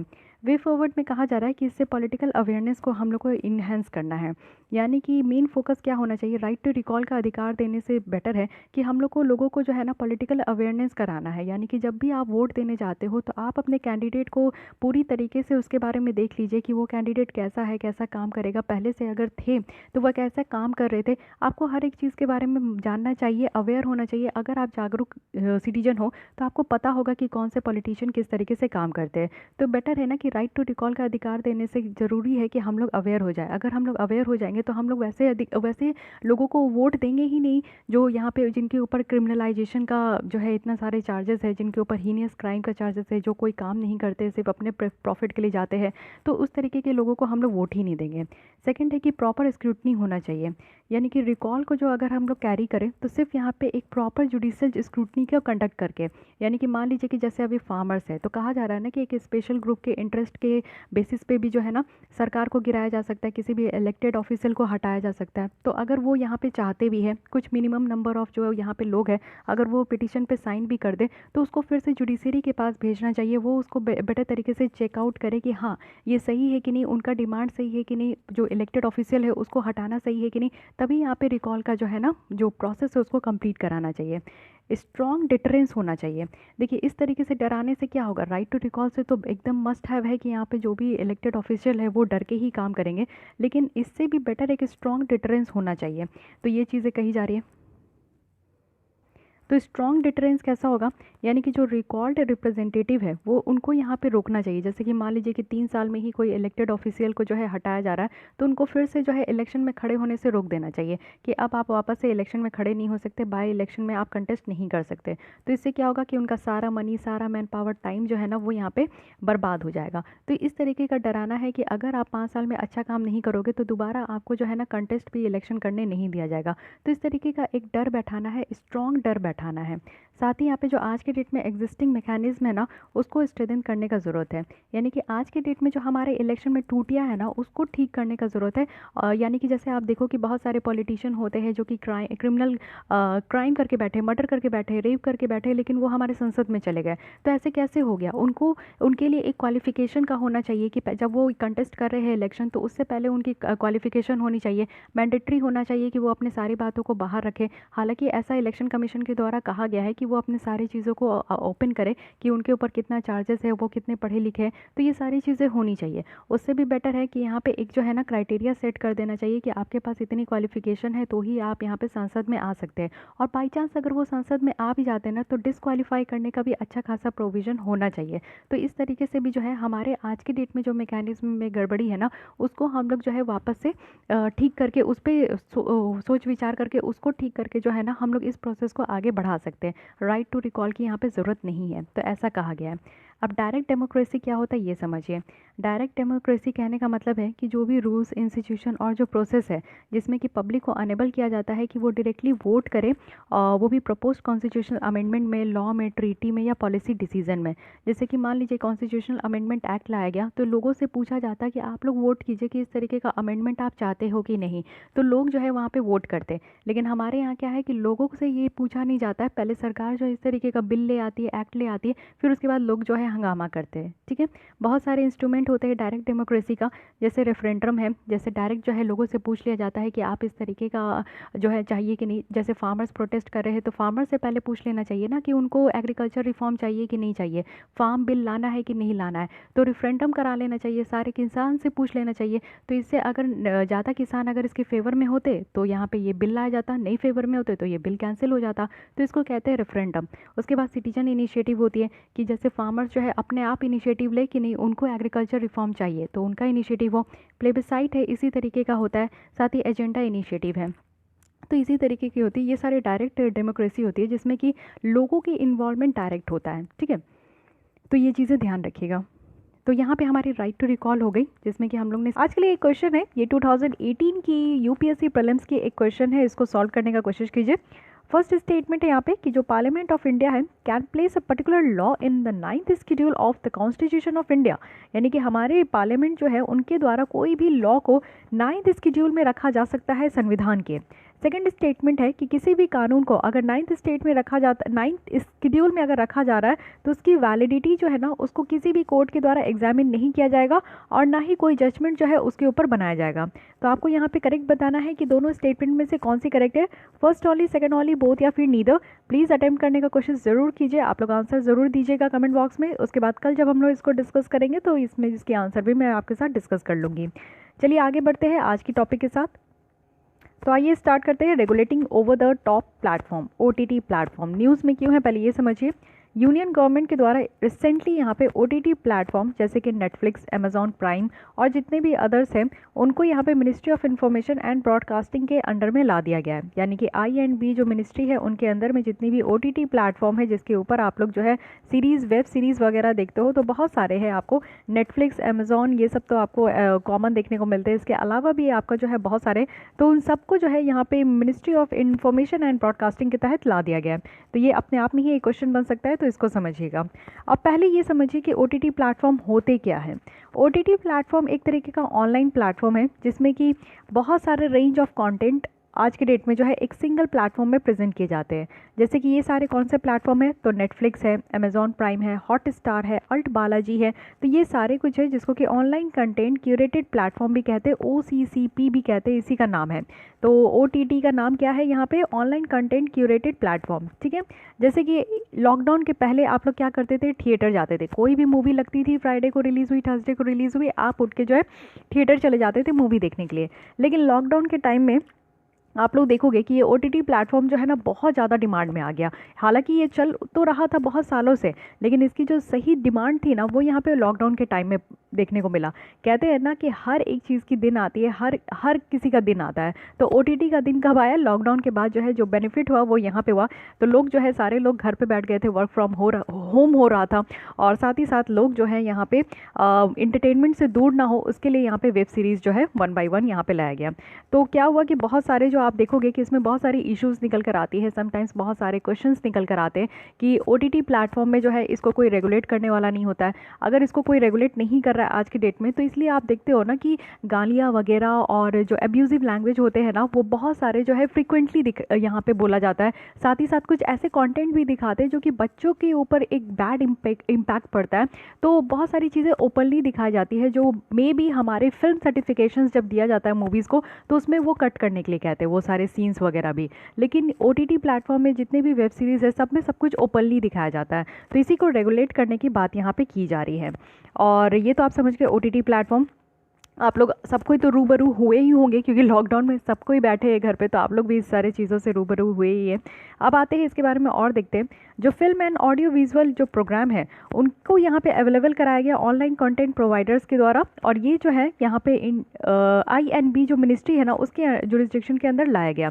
यहाँ पे एक कानून है जो कि है government of India allocation of business rules 1961, जो कि यहाँ पे हमारे आर्टिकल 77 जो हमारे संविधान का है उनकी क्लॉज को ये 3 जो है इस्तेमाल करता है, यानी कि आर्टिकल 77 का जो क्लॉज 3 है उसी के तहत इसको इस्तेमाल किया जाता है। तो आर्टिकल 77 का क्लॉज 3 क्या है, यहाँ पे क्लॉज 3 में ये रखा गया है कि प्रेसिडेंट जो है ना कोई भी रूल बना सकते हैं कन्वीनियंट ट्रांजैक्शंस के लिए। मान लीजिए कि गवर्नमेंट ऑफ इंडिया का कोई भी बिजनेस है, हमारे सरकार का कोई भी बिजनेस है और वो सही तरीके से जो है ट्रांजैक्शन हो तो उसके लिए कुछ ना कुछ रूल्स जो है प्रेसिडेंट बना सकते हैं। और साथ ही साथ ये मिनिस्ट्रीज़ में भी इस तरीके के बिजनेस को जो है ना सेटलमेंट करने के लिए यहाँ पे इसको एलोकेट किया जा सकता है। यानी कि कोई भी यहाँ पे अगर सरकार से रिलेटेड कोई भी अगर बिजनेस का ट्रांजैक्शन हो रहा है तो उसके ऊपर प्रेसिडेंट के पास ये अधिकार है कि वो यहाँ पे रूल्स बना सकते हैं और यहाँ पे मिनिस्टर्स को भी एलोकेट कर सकते हैं। तो ये आर्टिकल 77(3) क्लॉज क्लॉज में ऐसा कहा गया है। तो OTT की जो मुद्दा है वो बहुत ही ज़्यादा गर्म है, और उसी के साथ ये गर्म हो जाता है आपका ये बर्निंग टॉपिक आ जाता है, बर्निंग आर्टिकल बन चुका है आर्टिकल 77। तो इसको ध्यान रखिएगा। इस नोटिफिकेशन में क्या है कि यहाँ पे कुछ न्यूज़ और जो करंट अफेयर्स कंटेंट होते हैं जो ऑनलाइन प्लेटफॉर्म में होते हैं ना, उसको यहाँ पे लाया जा रहा है। यानी कि इसमें आप लोग देख सकते हो कि ऑनलाइन प्लेटफॉर्म ही है, और इसके अंदर जितने भी कंटेंट है उसको इसके अंदर जो है इस मिनिस्ट्री के अंदर लाया गया है। इसके पहले आप देखो कि जो डिजिटल मीडिया प्लेटफॉर्म था ना, वो किसके अंडर में है, तो वो मीटी के अंडर में है। कहने का मतलब है कि ministry of electronics and information technology के अंदर। वही अगर मीडिया देखें, जैसे कि प्रिंट हो गया, टेलीविज़न हो गया, रेडियो हो गया, तो ये सब जो है ना यहाँ पे इंफॉर्मेशन एंड ब्रॉडकास्टिंग मिनिस्ट्री के अंडर में। तो ये कंफ्यूज मत होइएगा, मे भी आपसे पूछा जा सकता है कि कौन सी मिनिस्ट्री के अंदर कौन कौन से यहाँ पे आपका जो है बॉडी है, तो उसमें आपसे पूछा जा सकता है। तो ये ध्यान रखिएगा, ठीक है। जैसे प्रिंट मीडिया हो गया, टेलीविज़न, टीवी वगैरह आप देखते हो, रेडियो वगैरह सुनते हो, तो वो इन्फॉर्मेशन एंड ब्रॉडकास्टिंग मिनिस्ट्री के अंदर आता है। लेकिन कोई भी यहाँ पे डिजिटल मीडिया प्लेटफॉर्म है, जैसे कि आपका डिजिटल मीडिया प्लेटफॉर्म में क्या आ गया, सारे एप्लीकेशंस आ गए जो कि आप डायरेक्टली यहाँ पे प्ले स्टोर से डाउनलोड करते हो। तो वो सारी चीज़ें कहाँ आ गई, तो ministry of electronics and information technology के तहत। जो यूज़र जनरेटेड कंटेंट है, जैसे कि आप क्या स्ट्रीम कर रहे हो यूट्यूब में भी, जब आप इस वीडियो को देख रहे हो, तो ये क्या हो रहा है, यूज़र जनरेटेड कंटेंट हो रहा है। यानी कि अगर आप सर्च करके मेरी वीडियोस को यहाँ पे आप फाइंड आउट कर रहे हो, तो इसका मतलब है कि आपने इस कंटेंट को जनरेट किया है। तो ये भी जो है ना मीटी के अंदर ही आता है, यानी कि ये भी जो है ministry of electronics and information technology के अंदर ही आता है। तो इसको भी ध्यान रखिएगा। यानी कि आप जो भी यूट्यूब में देख रहे हो, फेसबुक में देख रहे हो, क्योंकि ये क्या है, ये आपका डिजिटल मीडिया प्लेटफॉर्म है, इसके अंदर आप कुछ भी देख रहे हो ना, ये सारी चीज़ों के अंदर, तो ये आपका यहाँ पे मीटी के अंदर में आता है। अब कुछ बैकग्राउंड में चलकर देखते हैं कि क्या बातें यहाँ इस समय तक हम लोग कैसे पहुँच गए OTT प्लेटफॉर्म की, कैसे यहाँ पे निकल कर आए OTT प्लेटफॉर्म। तो सेंटर के द्वारा यहाँ पे आप देखोगे कि कहा जा रहा है कि जो OTT प्लेटफॉर्म है उसको एक रेगुलेटिंग उसकी बोर्ड होनी चाहिए। तो ये आज से नहीं है, ये 2019 से ही इसका डिमांड था, यानी कि लॉकडाउन से पहले ही इसके बारे में हम लोग ने ऑलरेडी इसके ऊपर डिस्कस किया था कि रेगुलेटिंग बॉडी होना चाहिए, क्योंकि न्यू आया ही था और इसका एक चांसेस था ही कि इसकी पकड़ ज़्यादा बनेगी। और कोई भी हो, सारे लोग जो है इसको देखते ही, इसके वेब सीरीज़ जो है बहुत ज़्यादा फेमस भी हुए थे। लेकिन लॉकडाउन तो एक कहते हैं ना कि बस एक सही समय का इंतज़ार कीजिए, उसके बाद सारी चीज़ें अच्छे पिक पे पहुंच जाती है। तो वही चीज़ इसके साथ हुआ। तो यहाँ पे मेजर ऑनलाइन स्ट्रीमिंग जो प्लेयर्स थे ना, उनको बहुत बार ऐसा कहा गया है कि वो एक सेल्फ रेगुलेटिंग मॉडल्स को जो है सेटअप करें। जनवरी 2019 में क्या हुआ कि इंटरनेट और मोबाइल एसोसिएशन ऑफ इंडिया, उनके द्वारा एक कोड यहाँ पे रखा गया, जिसको कि code of best practices for online curated content provider कहा गया। यानी कि यहाँ पे internet and mobile association of India के द्वारा एक कोड बना दिया गया। यहाँ पे 2019 से ही डिमांड में आ रहा था कि जो OTT प्लेटफॉर्म है उसको रेगुलेट करना है। तो रेगुलेट करने के लिए यहाँ पे बात तो बहुत बार निकला कि अपना जो है एक सेल्फ रेगुलेटिंग बॉडी ही बना लीजिए। लेकिन यहाँ पे जनवरी 2019 में क्या हुआ कि internet and mobile association of India के द्वारा एक कोड बनाया गया।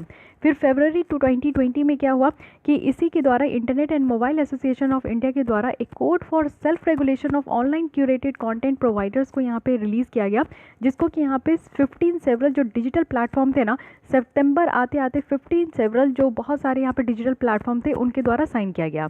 इस कोड में क्या था, कोड कहने का मतलब है कि एक गाइडलाइन है कि यहाँ पे आपको जो अपने सीरीज़, वेब सीरीज़, मूवीज़ में आपको क्या किस तरीके का कंटेंट रखना है, कहाँ से पैरेंटल यहाँ पे कंटेंट है, यानी कि आपका जो है न्यू कंटेंट है, या आप किसी और का आप चोरी कर रहे हो, कोई एक्सेस कंट्रोल है, या फिर एज क्लासिफिकेशन होना चाहिए, मैच्योरिटी रेटिंग होनी चाहिए। अगर कुछ भी एडल्ट सीन दिखा रहे हैं तो उसके लिए जो है ना एज क्लासिफिकेशन होनी ही चाहिए कि 18 साल के नीचे के बच्चे उसे एक्सेस ना कर पाए।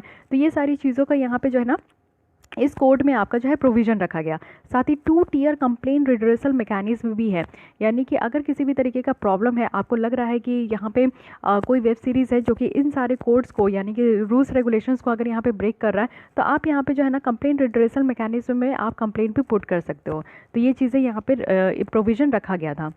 2 टियर रखा गया। तो 2 टियर में क्या क्या है, टियर 1 में अगर हम लोग देखें OCC लेवल में, तो डिजिटल कंटेंट कंप्लेन फोरम है, जो कि यहाँ पे इंटरनली अगर OTT प्लेटफॉर्म के अंदर ही अगर किसी भी तरीके का उन लोगों को खुद में प्रॉब्लम है, जो वेब सीरीज़ बनाते हैं, जो मूवीज़ बनाते हैं, तो अगर उन लोगों को कोई प्रॉब्लम है ना, तो वो लोग यहाँ पे टियर 1 में वो लोग कंप्लेन करेंगे। टियर 2 में क्या है, इंडस्ट्री लेवल में है, यानी कि कोई भी बॉडी जो कि इसके अंदर, यानी कि यहाँ पे आपका मोबाइल एसोसिएशन के अंदर, internet and mobile association of India के अंदर जो है, यहाँ पे कोई भी बॉडी अगर है जिसको कि जिन्होंने यहाँ पे सिग्नेटरीज की है, यानी कि उसके यहाँ पे इस बॉडी के साथ रह रहे हैं, तो अगर वो यहाँ पे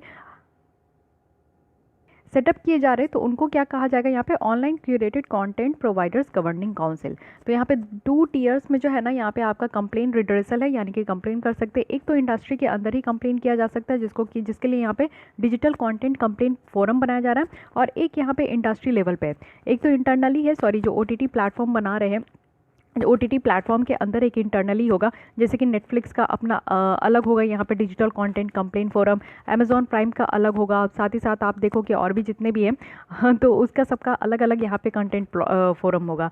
टियर 2 क्या है कि इंडस्ट्री के लेवल में ही होगा।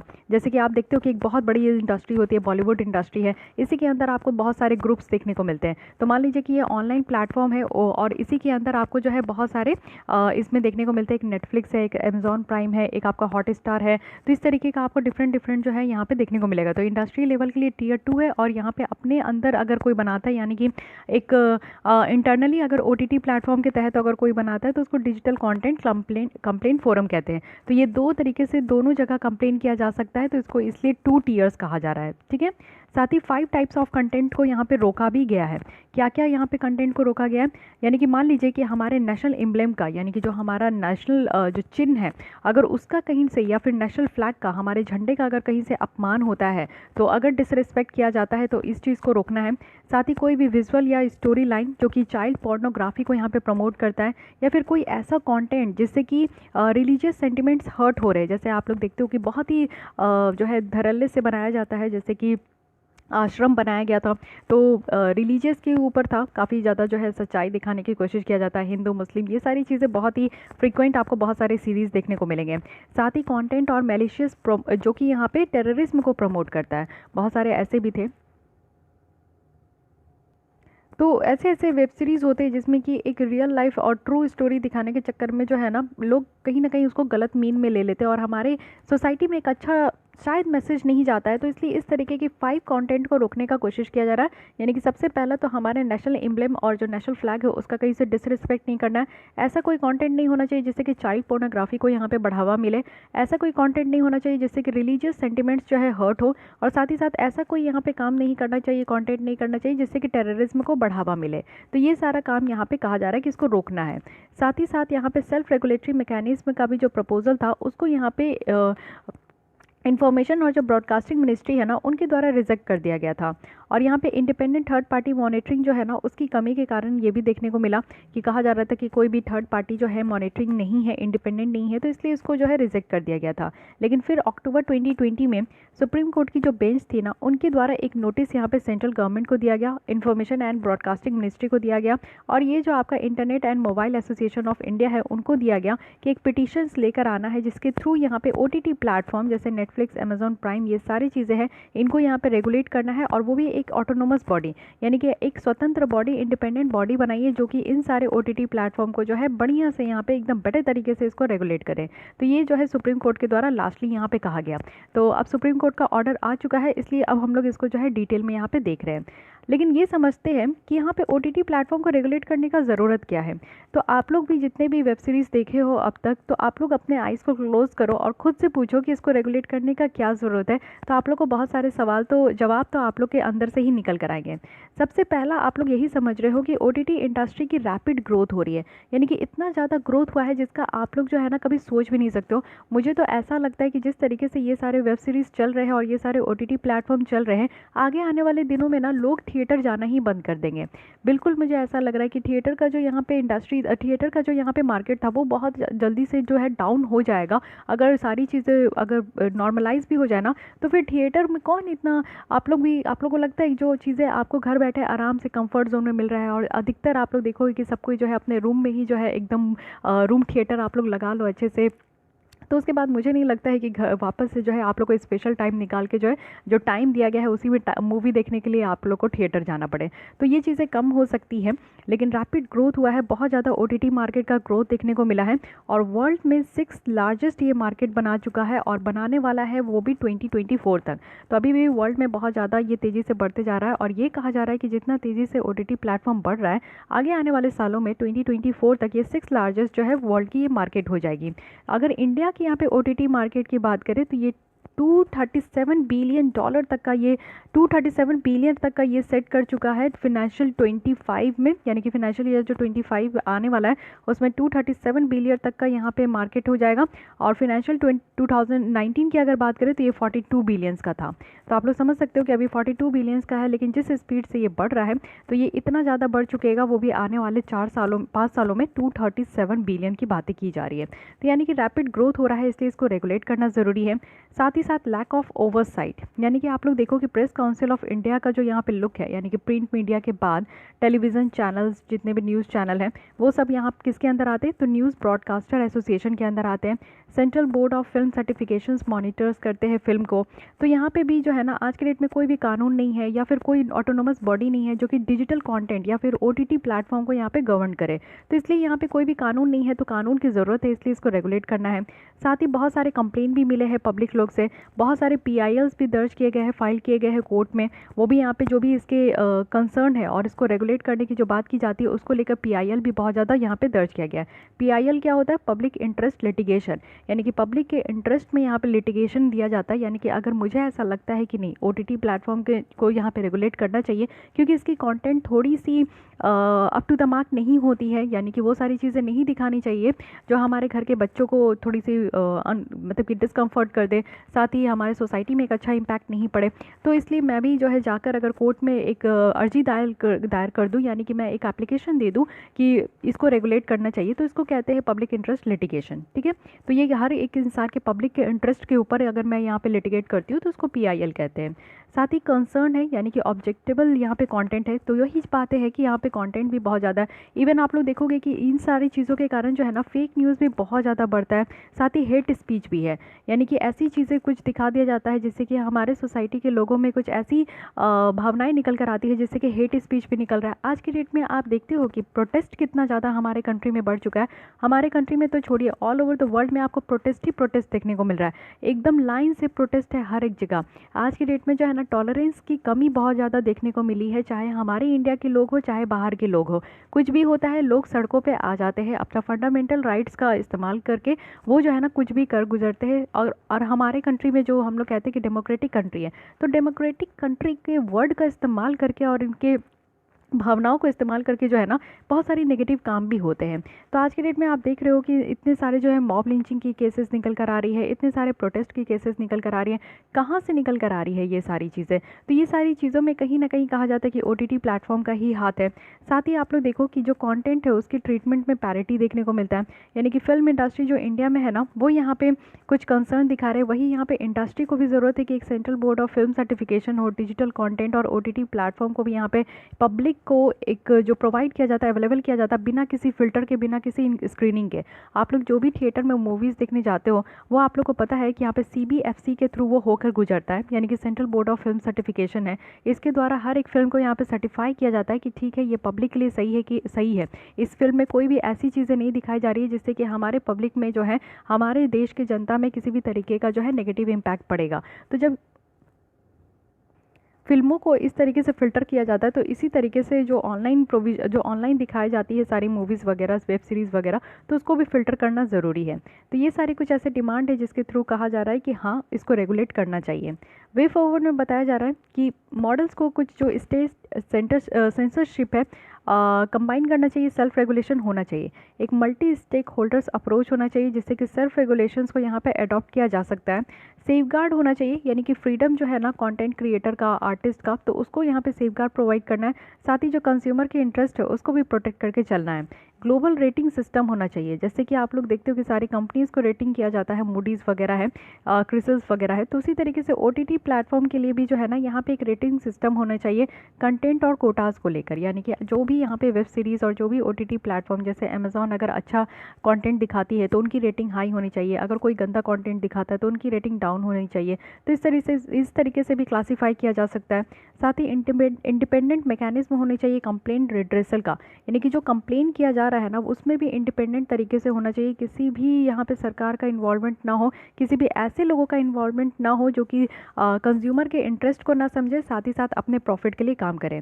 साथ ही यहाँ पे ब्रॉड गाइडलाइन बनाने की ज़रूरत है, बहुत बड़ा गाइडलाइन लाने की ज़रूरत है। जैसे गवर्नमेंट को यहाँ पे एक अच्छा खासा गाइडलाइन को फ्रेम करने की ज़रूरत है, जिससे कि कुछ वो सिद्धांत ला सके। जैसे कि हम लोग के यहाँ आप लोग देखो कि टेक्नोलॉजी का जब बढ़ावा हुआ था, तो उसको कंट्रोल करने के लिए इंफॉर्मेशन टेक्नोलॉजी एक्ट 2000 लाया गया। फिर उसके बाद जो है किसी भी तरीके का अगर आप क्राइम करते हो तो उसके प्रावधान लिखे गए हैं इंडियन पीनल कोड 1816 में। फिर रिप्रेजेंटेशन ऑफ विमेन एक्ट 1986 है, बच्चों को यहाँ पे प्रोटेक्ट करने के लिए किसी भी सेक्सुअल ऑफेंसेस से। तो यहाँ पे अगर कुछ सेक्सुअल ऑफेंसेस हो रहे हैं तो उनसे बच्चों को प्रोटेक्ट करने के लिए पॉक्सो एक्ट लाया गया है। कॉपीराइट एक्ट है, अगर आप लोग किसी और के कंटेंट को चोरी करके रखकर उसके ऊपर आप लोग कुछ भी किसी और का कंटेंट अगर चोरी करते हो तो उसके लिए आपका कॉपीराइट एक्ट है। साथ ही साथ यहाँ पे ये सारी चीज़ें जो है ना ओटीटी प्लेटफॉर्म को काफ़ी ज़्यादा हेल्प करेगा कि वो अपने कंटेंट को सेल्फ रेगुलेट करे। तो इसी तरीके का जो है इतना ज़्यादा हमारे यहाँ हर एक चीज़ के लिए कानून है, तो अब ज़रूरी है कि जब इसकी यहाँ पे डिमांड पिक पे है तो इसके लिए भी कानून अच्छी खासी होनी चाहिए। तो ये सारी चीज़ें वे फॉरवर्ड में बताई गई हैं। बट उसके अलावा हम लोग देख लेते हैं कि यहाँ पे बॉक्सेस में क्या क्या बातें की जा रही है, क्योंकि साइड में बॉक्स में भी जो है ना बहुत सारी यहाँ पे चीज़ें लिखी गई है। सबसे पहले बताया जा रहा है कि आज की डेट में रेगुलेटरी फ्रेमवर्क का क्या कहानी है, क्या कुछ है ऐसा कानून। तो हमारे यहाँ जो है टेक्नोलॉजी को यहाँ पे टैकल करने के लिए यानी कि इंफॉर्मेशन टेक्नोलॉजी एक्ट 2000 है, जिसमें कि कुछ प्रोविजंस यहाँ पे दिया गया है कि जैसे कोई वेबसाइट्स वगैरह है उसके कंटेंट को लेकर है और इन्फॉर्मेशन को लेकर है, वेबसाइट को लेकर है, यूआरएल जो है उसको भी ब्लॉक किया जाता है अगर इस एक्ट के सेक्शन 69A के तहत। यानी कि मान लीजिए कि कोई वेबसाइट है, आप कोई भी वेबसाइट ऑन करते हो, जैसे कि इनसाइट सो इंडिया की अगर आप लोग जो है वेबसाइट ओपन करते हो तो उसमें आप लोग को सारे कंटेंट जो है अप टू द मार्क देखने को मिलते हैं, सारे कुछ जो है पढ़ाई से रिलेटेड होते हैं। लेकिन मान लीजिए कुछ ऐसे भी कंटेंट हो जो कि किसी के लिए अच्छा ना हो, किसी सोसाइटी में नेगेटिव इम्पैक्ट दे, तो उस कंटेंट को जो है ना यहाँ पे रोका जाता है, उसको ब्लॉक भी किया जाता है। यानी कि उस वेबसाइट को आपका ब्लॉक कर दिया जाता है, उस पर्टिकुलर पेज को ही ब्लॉक कर दिया जाता है। यूआरएल क्या होता है कि आप जब यूआरएल डालते हो HTTP ये स्लैश करके जो आप लोग यहाँ पे एड्रेस डालते हो, उससे आपका जो वेब पेज ओपन होता है। तो इस तरीके का आप जब यहाँ पे एड्रेस डालोगे तो आपका वेब पेज ओपन ही नहीं होगा, तो इसलिए इसको ब्लॉक भी कर दिया जाता है। तो ये सारा काम किससे होता है, इंफॉर्मेशन टेक्नोलॉजी एक्ट 2000 के तहत होता है। यानी कि जो ऑनलाइन इतने सारे वेबसाइट्स आपको देखने को मिलते हैं तो उसको भी रेगुलेट करने के लिए यहाँ पे कानून लाया गया है। साथ ही इंडियन पीनल कोड है 1860 का, जिसमें कि यहाँ पे उसके अलावा यहाँ पे आप लोग देखो कि नेशनल इंटीग्रेशन के अगेंस्ट में जो है यहाँ पे अगर कोई कंटेंट है तो उसको रोकता है। जैसे कि कुछ भी अगर आप काम करते हो जिससे कि हमारे नेशन के ऊपर उंगली उठती है, नेशन में अगर खतरा आता है, तो उसके लिए यहाँ पे आपका चार्जेस है। इंडियन पीनल कोड में क्या है, इंडियन पीनल कोड में डिफाइन किया गया है कि किस अपराध के लिए कौन से चार्जेस, कितने साल के लिए आपको क्या सज़ा दिया जाएगा, ठीक है। लेकिन जो सज़ा का प्रोसीजर होता है कि आपको सज़ा कैसे दिया जाएगा, वो CRPC के थ्रू दिया जाता है। उसमें वो सारे प्रोसीजर लिखे गए हैं। वो एक प्रोसीजर आपको सज़ा दिलाने का। लेकिन अगर आप किसी को एक स्लैप मारते हो, आप किसी का मर्डर कर देते हो, किसी के साथ आप बदतमीज़ी करते हो, तो उन सारी चीज़ों के लिए आपको क्या सज़ा दिया जा सकता है भारत में, तो उसके बारे में इंडियन पीनल कोड में लिखा गया है। साथ ही पॉक्सो एक्ट है, यानी कि बच्चों के साथ भी आप देखते हो कि बहुत सारे सेक्सुअल एक्टिविटीज़ होते हैं, तो उसको रोकने के लिए भी, बच्चों को प्रोटेक्ट करने के लिए भी पॉक्सो एक्ट लाया गया है, जो कि यहाँ पे 2012 में। चाइल्ड पोर्नोग्राफी को भी यहाँ पे रोका जाता है कि कोई भी अगर ऑनलाइन कंटेंट बच्चों को जो है इस तरीके का गंदी चीज़ें अगर दिखाए, अश्लील चीज़ें दिखाए, तो उनके अगेंस्ट में भी यहाँ पे कार्रवाई हो सकती है। तो ये सारे तो कुछ यहाँ पे है कि ये रेगुलेटरी फ्रेमवर्क है आज की डेट में हमारे यहाँ। अब यहाँ पे देखते हैं कि मीडिया प्लेटफॉर्म को सेल्फ रेगुलेट करने के लिए क्या क्या प्रोविज़न है। अगर इंडियन टेलीविज़न ब्रॉडकास्टिंग में देखें तो यहाँ पे इंटर मिनिस्ट्रियल कमेटी है और कंटेंट को यहाँ पे सेल्फ रेगुलेटिंग बॉडी जैसे कि ब्रॉडकास्टिंग कंटेंट कंप्लेंट काउंसिल है, न्यूज़ ब्रॉडकास्टिंग स्टैंडर्ड अथॉरिटी है, तो उनके द्वारा यहाँ पे जो है ना इसको गाइड किया जाता है। तो यहाँ पे तो ऑलरेडी है ही सेल्फ रेगुलेशन का टेलीविज़न में ही, लेकिन इसका क्या बेनिफिट होता है, सेल्फ रेगुलेशन का ही बात किया जा रहा है ना OTT के लिए, तो इसका कहीं ना कहीं कोई ना कोई बेनिफिट ज़रूर होता होगा। इससे क्या है ना कि स्टैंडर्ड प्रमोट किया जाता है, यानी कि जो एडवांस मीडिया क्रेडिबिलिटी है पब्लिक के साथ, वो यहाँ पे प्रमोट होता है। यानी कि यहाँ पे अगर सेल्फ रेगुलेशन है ना, तो ये चीज़ इंश्योर किया जाता है कि कोई भी गलत चीज़ें पब्लिक को नहीं दिखाई जाएगी, कुछ भी ऐसी चीज़ें पब्लिक के सामने नहीं आएगी जो कि पब्लिक को जो है कहीं ना कहीं अनरेस्ट कर दे, तो उस तरीके की चीज़ें नहीं आएगी। ये कहीं ना कहीं इंश्योर किया जाता है। साथ ही पब्लिक में एक कॉन्फिडेंस डेवलप होता है। जैसे कि आज की डेट में हम लोग जो है आराम से टीवी खोल के बैठ जाते हैं पब्लिक में, आप लोग घर में भी जो है किसी के सामने भी टेलीविज़न ओपन कर देते हो, ये एश्योरिटी रहती है ना कि कुछ भी ऐसी चीज़ें नहीं दिखाई जाएगी जिससे कि आप जो है थोड़े से अनकंफर्टेबल हो जाओ किसी के सामने भी, है कि नहीं? चाहे मम्मी पापा किसी के भी सामने भी अनकंफर्टेबल हो जाए, ऐसा कभी भी नहीं होगा। तो ये चीज़ें एक कॉन्फिडेंस होता है। लेकिन ओटीटी प्लेटफॉर्म में ऐसा होता है क्या? कोई कोई मूवी, कोई कोई वेब सीरीज़ ऐसे होते हैं जो सिर्फ आप अकेले ही देख सकते हो, तो सबके साथ आप नहीं शेयर कर सकते हो, तो ऐसा भी होता है। तो वही चीज़ है कि इंश्योर होता है, कॉन्फिडेंस होता है पब्लिक में, तो ये ओटीटी प्लेटफॉर्म को लेकर तो कॉन्फिडेंस नहीं है। और नेक्स्ट क्या है कि यहाँ पे inculcate a professional culture. Obvious है कि प्रोफेशनल कल्चर भी यहाँ पे देखने को मिलता है कि अगर कोई किसी को रेगुलेट करा, एक अच्छा खासा इंडिपेंडेंट रेगुलेटरी बॉडी है, तो वो एक अच्छा खासा कल्चर हमारे यहाँ एक प्रोफेशनल कल्चर शो होता है।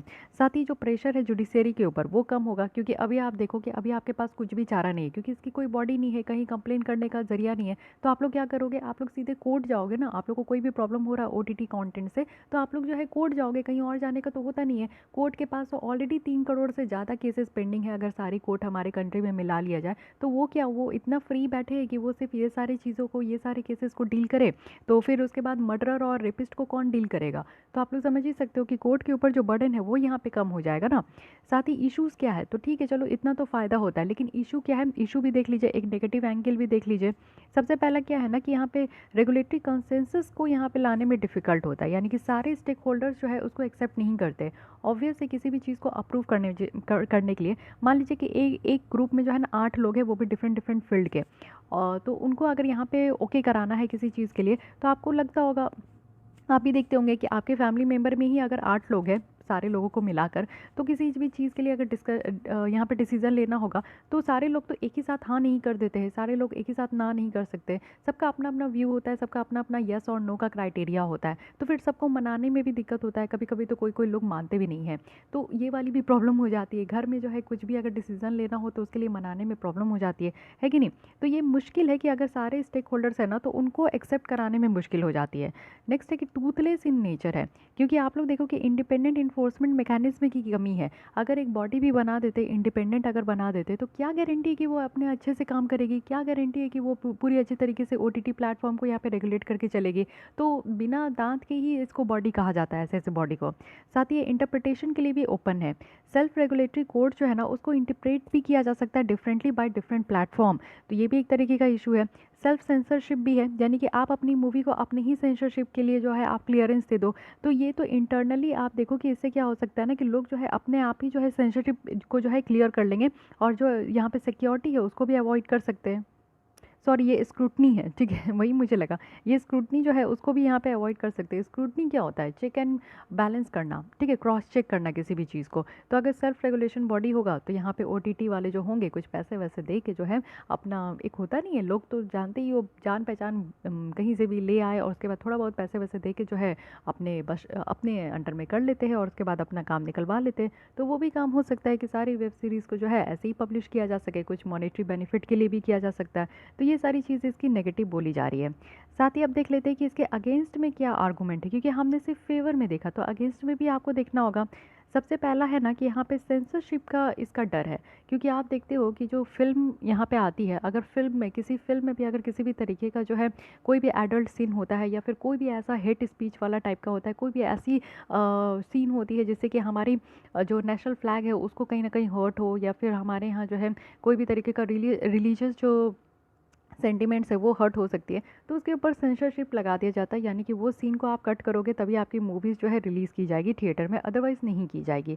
तो ये वाली बातें होती है। तो ओटीटी में भी तो फिर यही होने लगेगा कि आप लोग जो है इस सीन को कट करो, ना जाने कितने सीन को कट कराएंगे, तो फिर उसके बाद मूवीज़ में कुछ दम रहेगा ही नहीं।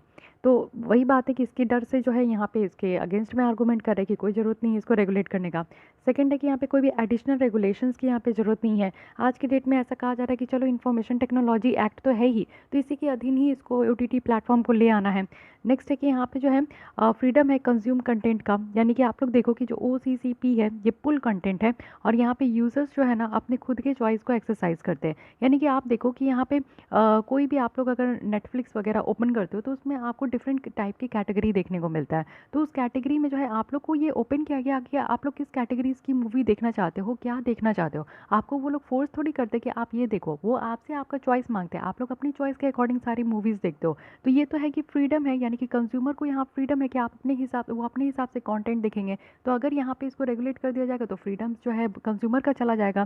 साथ ही इंडियन फिल्म इंडस्ट्री का ग्रोथ हो रहा है। ऐसा कहा जा रहा है कि चलो ठीक है, अभी तो लॉकडाउन के टाइम में जैसे इंडस्ट्री बॉलीवुड इंडस्ट्री ठप हो गई थी, तो ओटीटी प्लेटफॉर्म एक ऐसा है जिससे कि एक हमारा जो इंडस्ट्री है, बॉलीवुड इंडस्ट्री है, वो कहीं ना कहीं यहाँ पे ग्रोथ हो रहा है। तो जो रैपिड ग्रोथ हो रहा है ओटीटी इंडस्ट्री का, तो इससे स्मॉल स्केल के जो कंटेंट प्रोड्यूसर्स है उनको बहुत फ़ायदा हो रहा है। जैसे आप लोग देखो कि जब आप लोग फिल्म देखने जाते हो, तो जैसे संजय लीला भंसाली की फिल्म आ गई, या फिर राजकुमार हिरानी की फिल्म आ गई, या फिर बहुत बड़े बड़े जो डायरेक्टर होते हैं, या फिर बहुत बड़े बड़े एक्टर है, उन लोगों की फिल्म आती है ना, तो उन लोगों को ज़्यादा प्रमोट करने का ज़रूरत नहीं होता। उन लोग के नाम से ही जो है ना सारे ऑडियंस दौड़ के चले जाते हैं मूवीज़ देखने के लिए, है कि नहीं।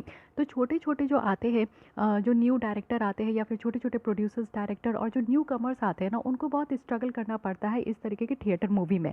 बट आप लोग ओटीटी में एक चीज़ बहुत अच्छा देखने को मिला होगा कि बहुत सारे ऐसे न्यू एक्टर भी है जो कि यहाँ पे अच्छा खासा रोल कर रहे हैं। बहुत ऐसे न्यू डायरेक्टर और प्रोड्यूसर्स है जिनके पास हाई बजट नहीं है, जिनके पास हाई रेपुटेशन नहीं है, लेकिन फिर भी वो यहाँ पे अपनी सीरीज़ और अपने स्टोरीज़ और अपने फिल्म को जो है वो डायरेक्ट करके जो है यहाँ पे प्रोड्यूस कर पा रहे हैं। तो जो छोटे छोटे लोग हैं जिनको बहुत ज़्यादा फाइट करना पड़ता है बॉलीवुड इंडस्ट्री में, उनके लिए यहाँ पे ओटीटी प्लेटफॉर्म बहुत आसान हो चुका है कि वो यहाँ पे आकर अपने कंटेंट को यहाँ पे दिखा पा रहे हैं, अपने टैलेंट को वो और ज़्यादा एक्सप्लोर कर पा रहे हैं, है कि नहीं। तो ये चीज़ें यहाँ पे बोली जा रही है कि फिर वो चीज़ें भी ठप हो जाएगी। जैसे कि कहा जाता है कि बॉलीवुड में सिर्फ नेपोटिज्म है, तो ओटीटी में जो है आपको नेपोटिज्म का तो फंडा देखने को नहीं मिल रहा है। बहुत तरीके के यहाँ पे एक्टर एक्ट्रेस आ रहे हैं, बहुत तरीके के यहाँ पे जो है आपको प्रोड्यूसर डायरेक्टर भी न्यू न्यू देखने को मिल रहे हैं, जो कि इस तरीके के छोटे छोटे मूवी लेकर आ रहे हैं, शॉर्ट मूवीज़ लेकर आ रहे हैं। तो उनका बहुत अच्छा होता है, उनकी स्टोरी में दम होती है। तो दूसरे स्मॉल स्केल कंटेंट प्रोड्यूसर्स है ना, उनके लिए ये इंडस्ट्री बहुत ही ज़्यादा बेनिफिट कर रही है। साथ ही वास्ट अमाउंट ऑफ कंटेंट है, यानी कि ओटीटी प्लेटफॉर्म में आप कंटेंट देखोगे ना, तो ये पूरे all over the across the world से ये ओरिजिनेट होता है। तो ये टेक्नोलॉजिकली अगर हम लोग देखें तो ये फिजिबल नहीं है कि कंटेंट को ब्लॉक किया जाए या सेंसर किया जाए। तो हम लोग को ऐसा, आप लोग ऐसा समझिए कि मान लीजिए कोई मूवीज़ है जिसमें कि कोई ऐसा कंटेंट है जो कि हमारे इंडियंस जो लोग हैं उनके सेंटिमेंट्स को हर्ट कर सकता है, लेकिन अमेरिकन लोग के सेंटिमेंट्स को हर्ट नहीं कर सकता, हर्ट नहीं कर रहा है। उन लोग को कोई फ़र्क नहीं पड़ता उस कंटेंट से, लेकिन हमारे इंडियंस को बहुत ज़्यादा फ़र्क पड़ता है। तो अगर हम लोग उसको ब्लॉक कर देते तो इसका मतलब है कि वो जो है ना, वो पूरी ऑल ओवर द इंडिया में, जब वो ऑल ओवर द वर्ल्ड में अगर वो चल रही है, तो वो content all over the world में चलेगी नहीं। तो उसमें उनको घाटा होगा जो इसको जो है बना रहे हैं या फिर इसको प्रोड्यूस कर रहे हैं। तो यही चीज़ें कही जा रही है कि वास्ट अमाउंट ऑफ कंटेंट है जिसको कि यहाँ पे प्रॉब्लम हो जाएगा अगर इसको रेगुलेट किया जाए तो। यानी कि आर्गूमेंट में अगेंस्ट में क्या कहा जा रहा है कि सबसे पहले तो सेंसरशिप का डर है कि मूवीज़ ही कट करा देंगे, ये मूवी नहीं पास होना। बहुत सारे मूवीज़ तो पास नहीं होते हैं, ये आपका उस सारे मूवीज़ को फिल्म सर्टिफिकेशन भी नहीं मिलता है। तो इतने मेहनत करके एक मूवी बनाते हैं और उनको जो है फिल्म सर्टिफिकेशन नहीं दिया जाए, तो फिर होता है कि दोबारा मूवी बनाओ। जैसे आपका एक बार इतना तैयारी करते हो लेकिन प्रीलिम्स क्लियर नहीं होता है, या फिर इतना तैयारी करते हो इंटरव्यू से ही छट जाते हैं बहुत लोग, तो फिर एक पेशेंस आपको जो है बांध के चलना पड़ता है। नेक्स्ट ईयर से फिर से आपको फर्स्ट प्रोसीजर से चलना होता है, फिर से आपको स्टार्टिंग से स्टार्ट करना पड़ता है। तो वही चीज़ें हैं यहाँ पे कि फियर है कि कहीं ना कहीं जो आपने पूरी मूवी बना रखी है, पूरी आपने जो है सीरीज़ बना रखी है, लेकिन इस तरीके से सेंसरशिप रहेगा तो यानी कि आपकी जो अगर कंटेंट अच्छी नहीं है तो मे बी आपकी मूवीज़ जो है वो रिलीज़ नहीं हो, तो इस तरीके का भी बात होता है। सेकेंड है कि कोई एडिशनल कानून की ज़रूरत नहीं। हमारे यहाँ जो है ना कानून पे कानून, कानून पे कानून होता है, ठीक है, लेकिन यही होना चाहिए कि एक ही कानून हो लेकिन स्ट्रॉन्ग कानून हो। वैसा नहीं है, हमारे यहाँ 10 कानून है लेकिन सब बेकार है। उसके बाद आप देखो कि कंज्यूमर का जो फ्रीडम है वो ख़त्म हो सकता है। हमारे यहाँ जो स्मॉल छोटे छोटे जो लोग हैं वो यहाँ पे बहुत ज़्यादा इंडस्ट्री में बूम कर रहे हैं, तो उनके लिए यहाँ पे खतरनाक है। साथ ही कंटेंट तो वास्ट अमाउंट का है और ऑल ओवर द वर्ल्ड से ये आपका कंटेंट क्रिएट हो रहा है, तो मे बी उसमें हैम्पर हो सकता है। तो ये सारे आर्गूमेंट इसके अगेंस्ट में कहा जा रहा है, जो कि काफ़ी अच्छी है, ठीक है। तो ओटीटी के बारे में आई थिंक कि आपको पूरा पता चल गया होगा, क्योंकि अभी यहाँ पे सुप्रीम कोर्ट का कहा जा रहा है, सुप्रीम कोर्ट के द्वारा ये कहा गया है ना कि अब इसको रेगुलेट करना ज़रूरी है, और इसको रेगुलेट करने के लिए एक एक्सपर्ट कमेटी बनाइए, और रेगुलेट करने के लिए इसको इंफॉर्मेशन एंड ब्रॉडकास्टिंग मिनिस्ट्री के अंदर लाया गया है। तो इसलिए यहाँ पे रेगुलेट करना ज़रूरी है। तो सुप्रीम कोर्ट के द्वारा अगर यहाँ पे कह दिया गया है तो ये टॉपिक अपने आप में बहुत ज़्यादा इंपॉर्टेंट हो गया है, तो आपके प्रीलिम्स के लिए भी और आपके मेंस के लिए भी काफ़ी ज़्यादा इंपॉर्टेंट है, ठीक है। तो हर एक चीज़ हमने देख लिया यहाँ पे। और बैकग्राउंड पे चलकर देखें कि किस तरीके से इसको रेगुलेट करने का बात आया, मुद्दा कहाँ से ये बढ़ के निकल कर आया, तो इसके बारे में भी हम लोग देखें। सेल्फ रेगुलेशंस क्या है मीडिया प्लेटफॉर्म का, उसको देखें क्या बेनिफिट होगा क्या नेगेटिव होगा, इशू क्या है सेल्फ रेगुलेशन के साथ, तो ये सारी चीज़ें हम लोग ने यहाँ पे देखी। अब आइए इसी के साथ नेक्स्ट आर्टिकल देखते हैं, बेटिंग को लीगलाइज करना इंडिया में। ठीक है, तो आप लोग बेटिंग मतलब क्या होता है, सट्टाबाजी होता है। आप लोग देखते हो कि जो अभी जो T20 चलता है, IPL चलता है, तो उस सब में आप देखते हो कि बहुत सारे सट्टेबाजी चलते हैं, इवन ओपनली सट्टेबाजी भी चलती है। और उसके बाद जो है बहुत सारे जितने भी क्रिकेट वगैरह शो होता है, सारे गेम वगैरह में ये लगाया जाता है। तो इस पर कई बार कहा जाता है ना कि देखिए ये तो चलेगा ही, रोकने आप किसको किसको रोकेंगे, किसी को नहीं रोक पाओगे। इवन 7-8 क्लास के बच्चे भी, लड़के भी जो होते हैं ना, वो भी IPL में अपना जो है सट्टा लगाते हैं। तो एक अलग तरीके का क्रेज़ है भाई, उसको रोक नहीं सकता, कोई भी नहीं रोक सकता। ये सारी चीज़ें ऐसी है, जैसे कि कई बार बोला जाता है कि प्रोस्टिट्यूशन को लीगलाइज कर देना चाहिए। देखिए ये सारी चीज़ों को आप रोक नहीं सकते, क्योंकि हमारे कंट्री में जो है ना गरीबी की कमी नहीं है, गरीब लोगों की कमी नहीं है, और जो बेरोजगार लोगों की कमी नहीं है। तो ये दो ऐसा अभिशाप है हमारे कंट्री में, जिसके कारण लोग जो है ना गलत गलत रास्ते में जाने के लिए मजबूर है, शौक से नहीं जाते हैं, वो मजबूर है। तो इसलिए इन सारी चीज़ों को रोका नहीं जा सकता, तो बेटर है कि इसको लीगलाइज ही कर दे। ठीक है, तो इसके ऊपर कई बार बात होता है। तो ministry of state for finance जो है उनके द्वारा फिर से ये बात कही गई है, तो देख लेते हैं। बेटिंग को अगर डिफाइन करें कि क्या है बेटिंग, तो एक एक्शन ऑफ गैम्बलिंग मनी है। यानी कि आप लोग देखो कोई रेस, कोई गेम, या फिर कोई अनप्रिडिक्टेबल अगर कोई इवेंट होता है, तो उसमें पैसा लगाना, पैसा लगा दीजिए। अगर आपने जिस चीज़ के लिए पैसा लगाया है, अगर वो चीज़ें हो जाती है, तो आप जो है दुगना जीत जाओगे, नहीं तो आप हार जाओगे। इसको कहते हैं गैम्बलिंग। क्या हमारे यहाँ इस तरीके का कोई कानून है? तो पब्लिक गैम्बलिंग एक्ट 1867 था, जो कि एक जनरल कानून है, जिसमें कि गैम्बलिंग को गवर्न करने के लिए हमारे इंडिया में इसको लाया गया था। स्टेट लेजिस्लेचर की बात करें तो वो यहाँ पे एक सिग्निफिकेंट रेगुलेटरी लीवे तरीके से यहाँ पे जो है ना स्टेट स्पेसिफिक गैम्बलिंग लॉ बनाने के लिए बात की गई थी। यानी कि एक तो कानून ला दिया गया था, लेकिन उसके बाद जो है स्टेट गवर्नमेंट को अपनी तरीके से अपना जो है कानून बनाना था। लेकिन कोई भी स्पेसिफिक सेंट्रल लॉज जो है गवर्निंग ऑनलाइन गैम्बलिंग है नहीं हमारे इंडिया में। एक कानून तो बना दिया गया, मैं अभी कही ना कि 10 कानून है हमारे यहाँ पे, एक कानून हो स्ट्रॉन्ग कानून हो, लेकिन हमारे यहाँ पे 10 कानून है, सब फालतू कानून है। तो कोई भी ऐसा स्ट्रॉन्ग कानून नहीं है हमारे यहाँ पे जो ऑनलाइन गैम्बलिंग को गवर्न करे। ठीक है, तो ये चीज़ें हैं। कुछ कंट्रीज़ में आप देखो जैसे Australia, UK, south Africa, Sri Lanka, New Zealand है, जिसमें कि काफ़ी स्टेप्स लिया गया है कि उसको लीगलाइज करना और बेटिंग को रेगुलेट करना, वो भी स्पोर्ट्स में। तो गैम्बलिंग लेजिस्लेशन अपने इंडिया में क्या हालचाल है, इसकी थोड़ी हालचाल ले लेते हैं। बेटिंग एक टर्म है जो कि यहाँ पे गैम्बलिंग के एक्टिविटीज़ को वैलिडेट करता है। ठीक है, यानी कि बेटिंग गैम्बलिंग, आप लोग सोचते होंगे कि इसमें क्या डिफरेंस है। तो बेटिंग मतलब क्या होता है, एक जुआ, यानी कि आप पैसा लगा रहे हो। ठीक है, या जुआ, आप यहाँ पे जो जुआ का गेम होता है ना, हर एक तरीके का अलग अलग स्पोर्ट्स में, अलग अलग रेस में, या कोई और इवेंट में अगर आप जुआ लगाते हो कि इतना ऐसा होगा तो इतना दूंगा, ऐसा होगा तो इतना लूँगा, तो ये वाला जो यहाँ पे आपका जुआ लगाने का जो सिस्टम है और ये जो एक्टिविटी लार्ज नंबर पे जब चलता है ना, तो इसको हम लोग गैम्बलिंग कहते हैं। ठीक है, गैम्बलिंग एक जेनरिक टर्म है, और वही अगर बेटिंग देखें तो ये आपका स्ट्रक्चर्ड एग्रीमेंट है। तो दोनों में ज़्यादा कुछ आपका जो है डिफरेंस देखने को नहीं मिलेगा, और ये दोनों आता है स्टेट सब्जेक्ट में। यानी कि जब कॉन्स्टिट्यूशन के आप 7th शेड्यूल में जाओगे तो आपको 3 लिस्ट देखने को मिलता है, सेंट्रल लिस्ट, स्टेट लिस्ट और कॉन्करेंट लिस्ट। तो स्टेट लिस्ट है, यानी कि इन दोनों के ऊपर अगर कोई कानून बना सकता है तो वो यहाँ पे स्टेट लेजिस्लेचर है। साथ ही इंडियंस लॉ अगर हम लोग देखें तो वो हर एक गेम को जो है ना गेम ऑफ स्किल और गेम ऑफ चांस जैसा जो है डिस्टिंग्विश करते हैं। तो गैम्बलिंग में आप देखो कि गैम्बलिंग लेजिस्लेशन के अंदर जो आता है, इसमें क्या क्या नहीं आता है। तो हॉर्स रेस जो होता है ना, यानी कि घोड़े की जो दौड़ होती है, उसमें जो यहाँ पे बेटिंग है, तो ये इसके अंदर नहीं आता। गेम्स ऑफ स्किल्स है, उसको बाहर रखा गया, और लॉटरी को यहाँ पे बाहर रखा गया है। ठीक है, और अगर हम लोग फैंटेसी यहाँ पे देखें, फैंटेसी स्पोर्ट्स बेटिंग जो है ये लीगल है। क्यों यहाँ पे लीगल है?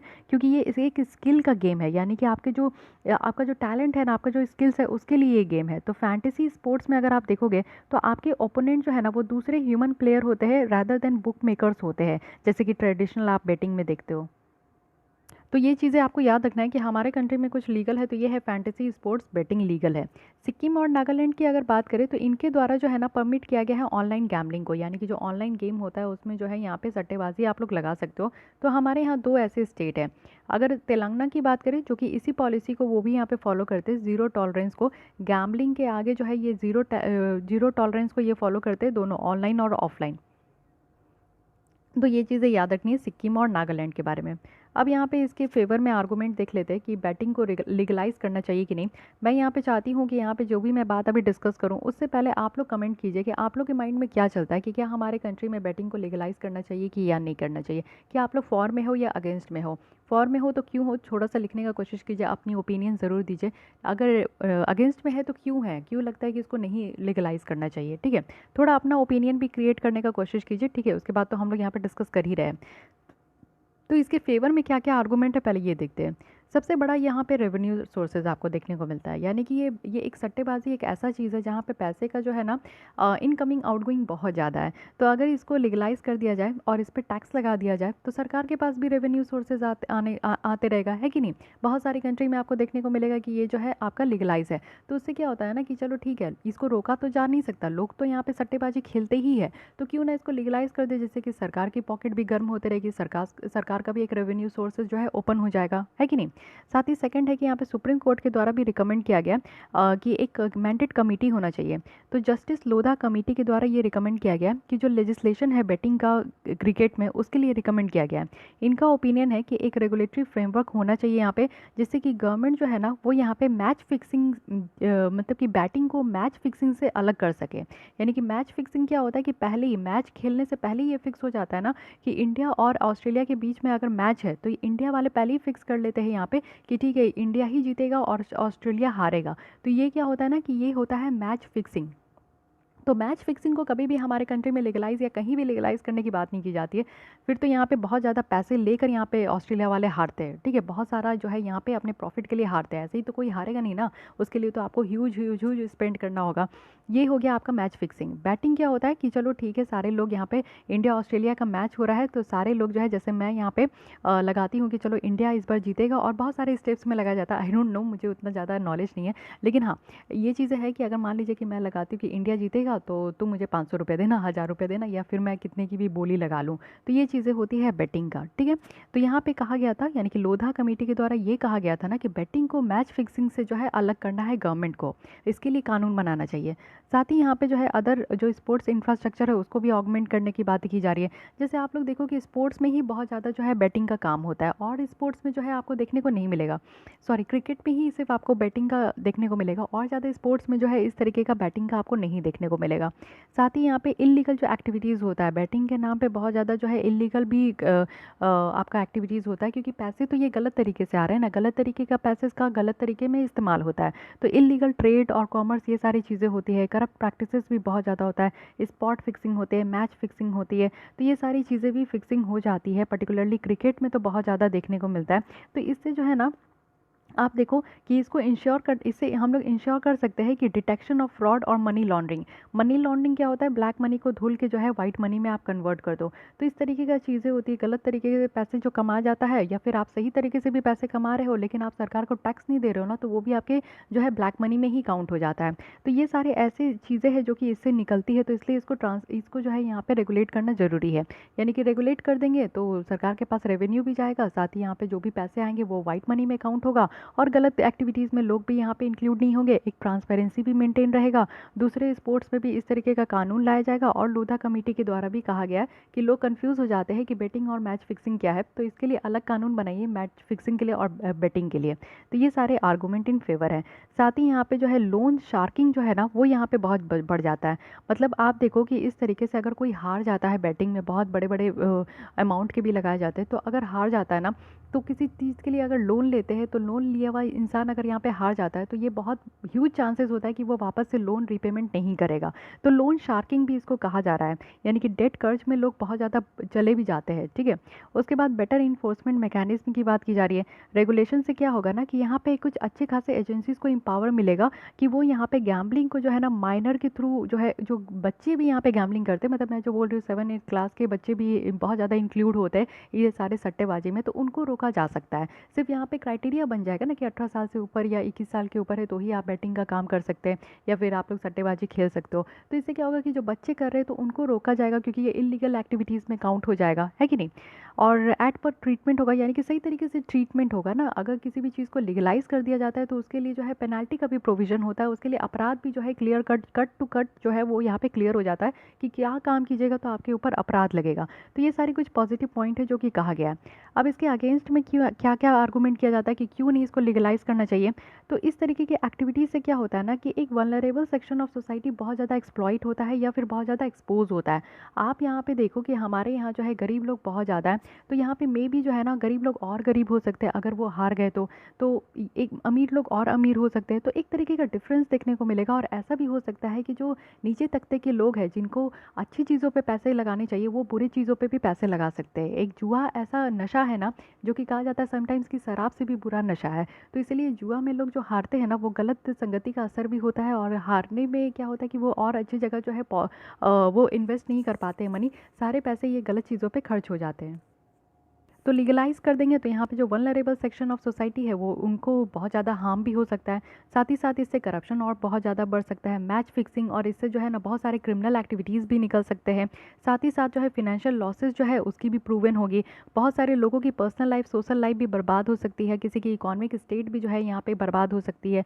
साथ ही एग्जिस्टिंग पॉलिसी जो है यानी कि national sport development code of India 2011 है, तो करंट अगर सोशियो इकोनॉमिक एटमोसफेयर हम लोग अपने कंट्री में देखें तो यहाँ पे बहुत ज़्यादा जो है सोशल और जो मोरल वैल्यूज़ है ना उस वो यहाँ पे जो है बैटिंग और गैम्बलिंग को इनकरेज नहीं करते हैं। यानी कि आप देखो कि सट्टेबाजी को जो है हमारे सोसाइटी में, हमारे कंट्री में इसको बहुत ज़्यादा जो है ना अच्छा नहीं माना जाता है। बैटिंग और गैम्बलिंग को अगर अच्छा माना जाता ना तो आज तक लीगलाइज हो चुका होता, ठीक है। आप लोग घर में किसी को बताते हो क्या? छुप छुपा के करते होंगे। T20 में जितने भी लोग यहाँ पे बैटिंग गैम्बलिंग करते हैं वो छुप छुपा के करते हैं, उनका अपना खुद का गैंग होता है, तो उस तरीके से वो काम करते हैं। मम्मी पापा को आप लोग इन्फॉर्म करते हो क्या कि बैटिंग कर रहे हैं, इतना सट्टा में इतना पैसा लगाया? नहीं लगाते हो। क्यों? क्योंकि हमारे सोसाइटी में इस चीज़ को जो है ना बढ़ावा नहीं दिया जाता, कहा जाता है कि ये गलत चीज़ें हैं। तो इसलिए इसको यहाँ पे लीगलाइज कर देंगे तो यानी कि गलत चीज़ों को हमारे कंट्री में बढ़ावा दिया जा रहा है, तो इसलिए इसको रोका जाता है।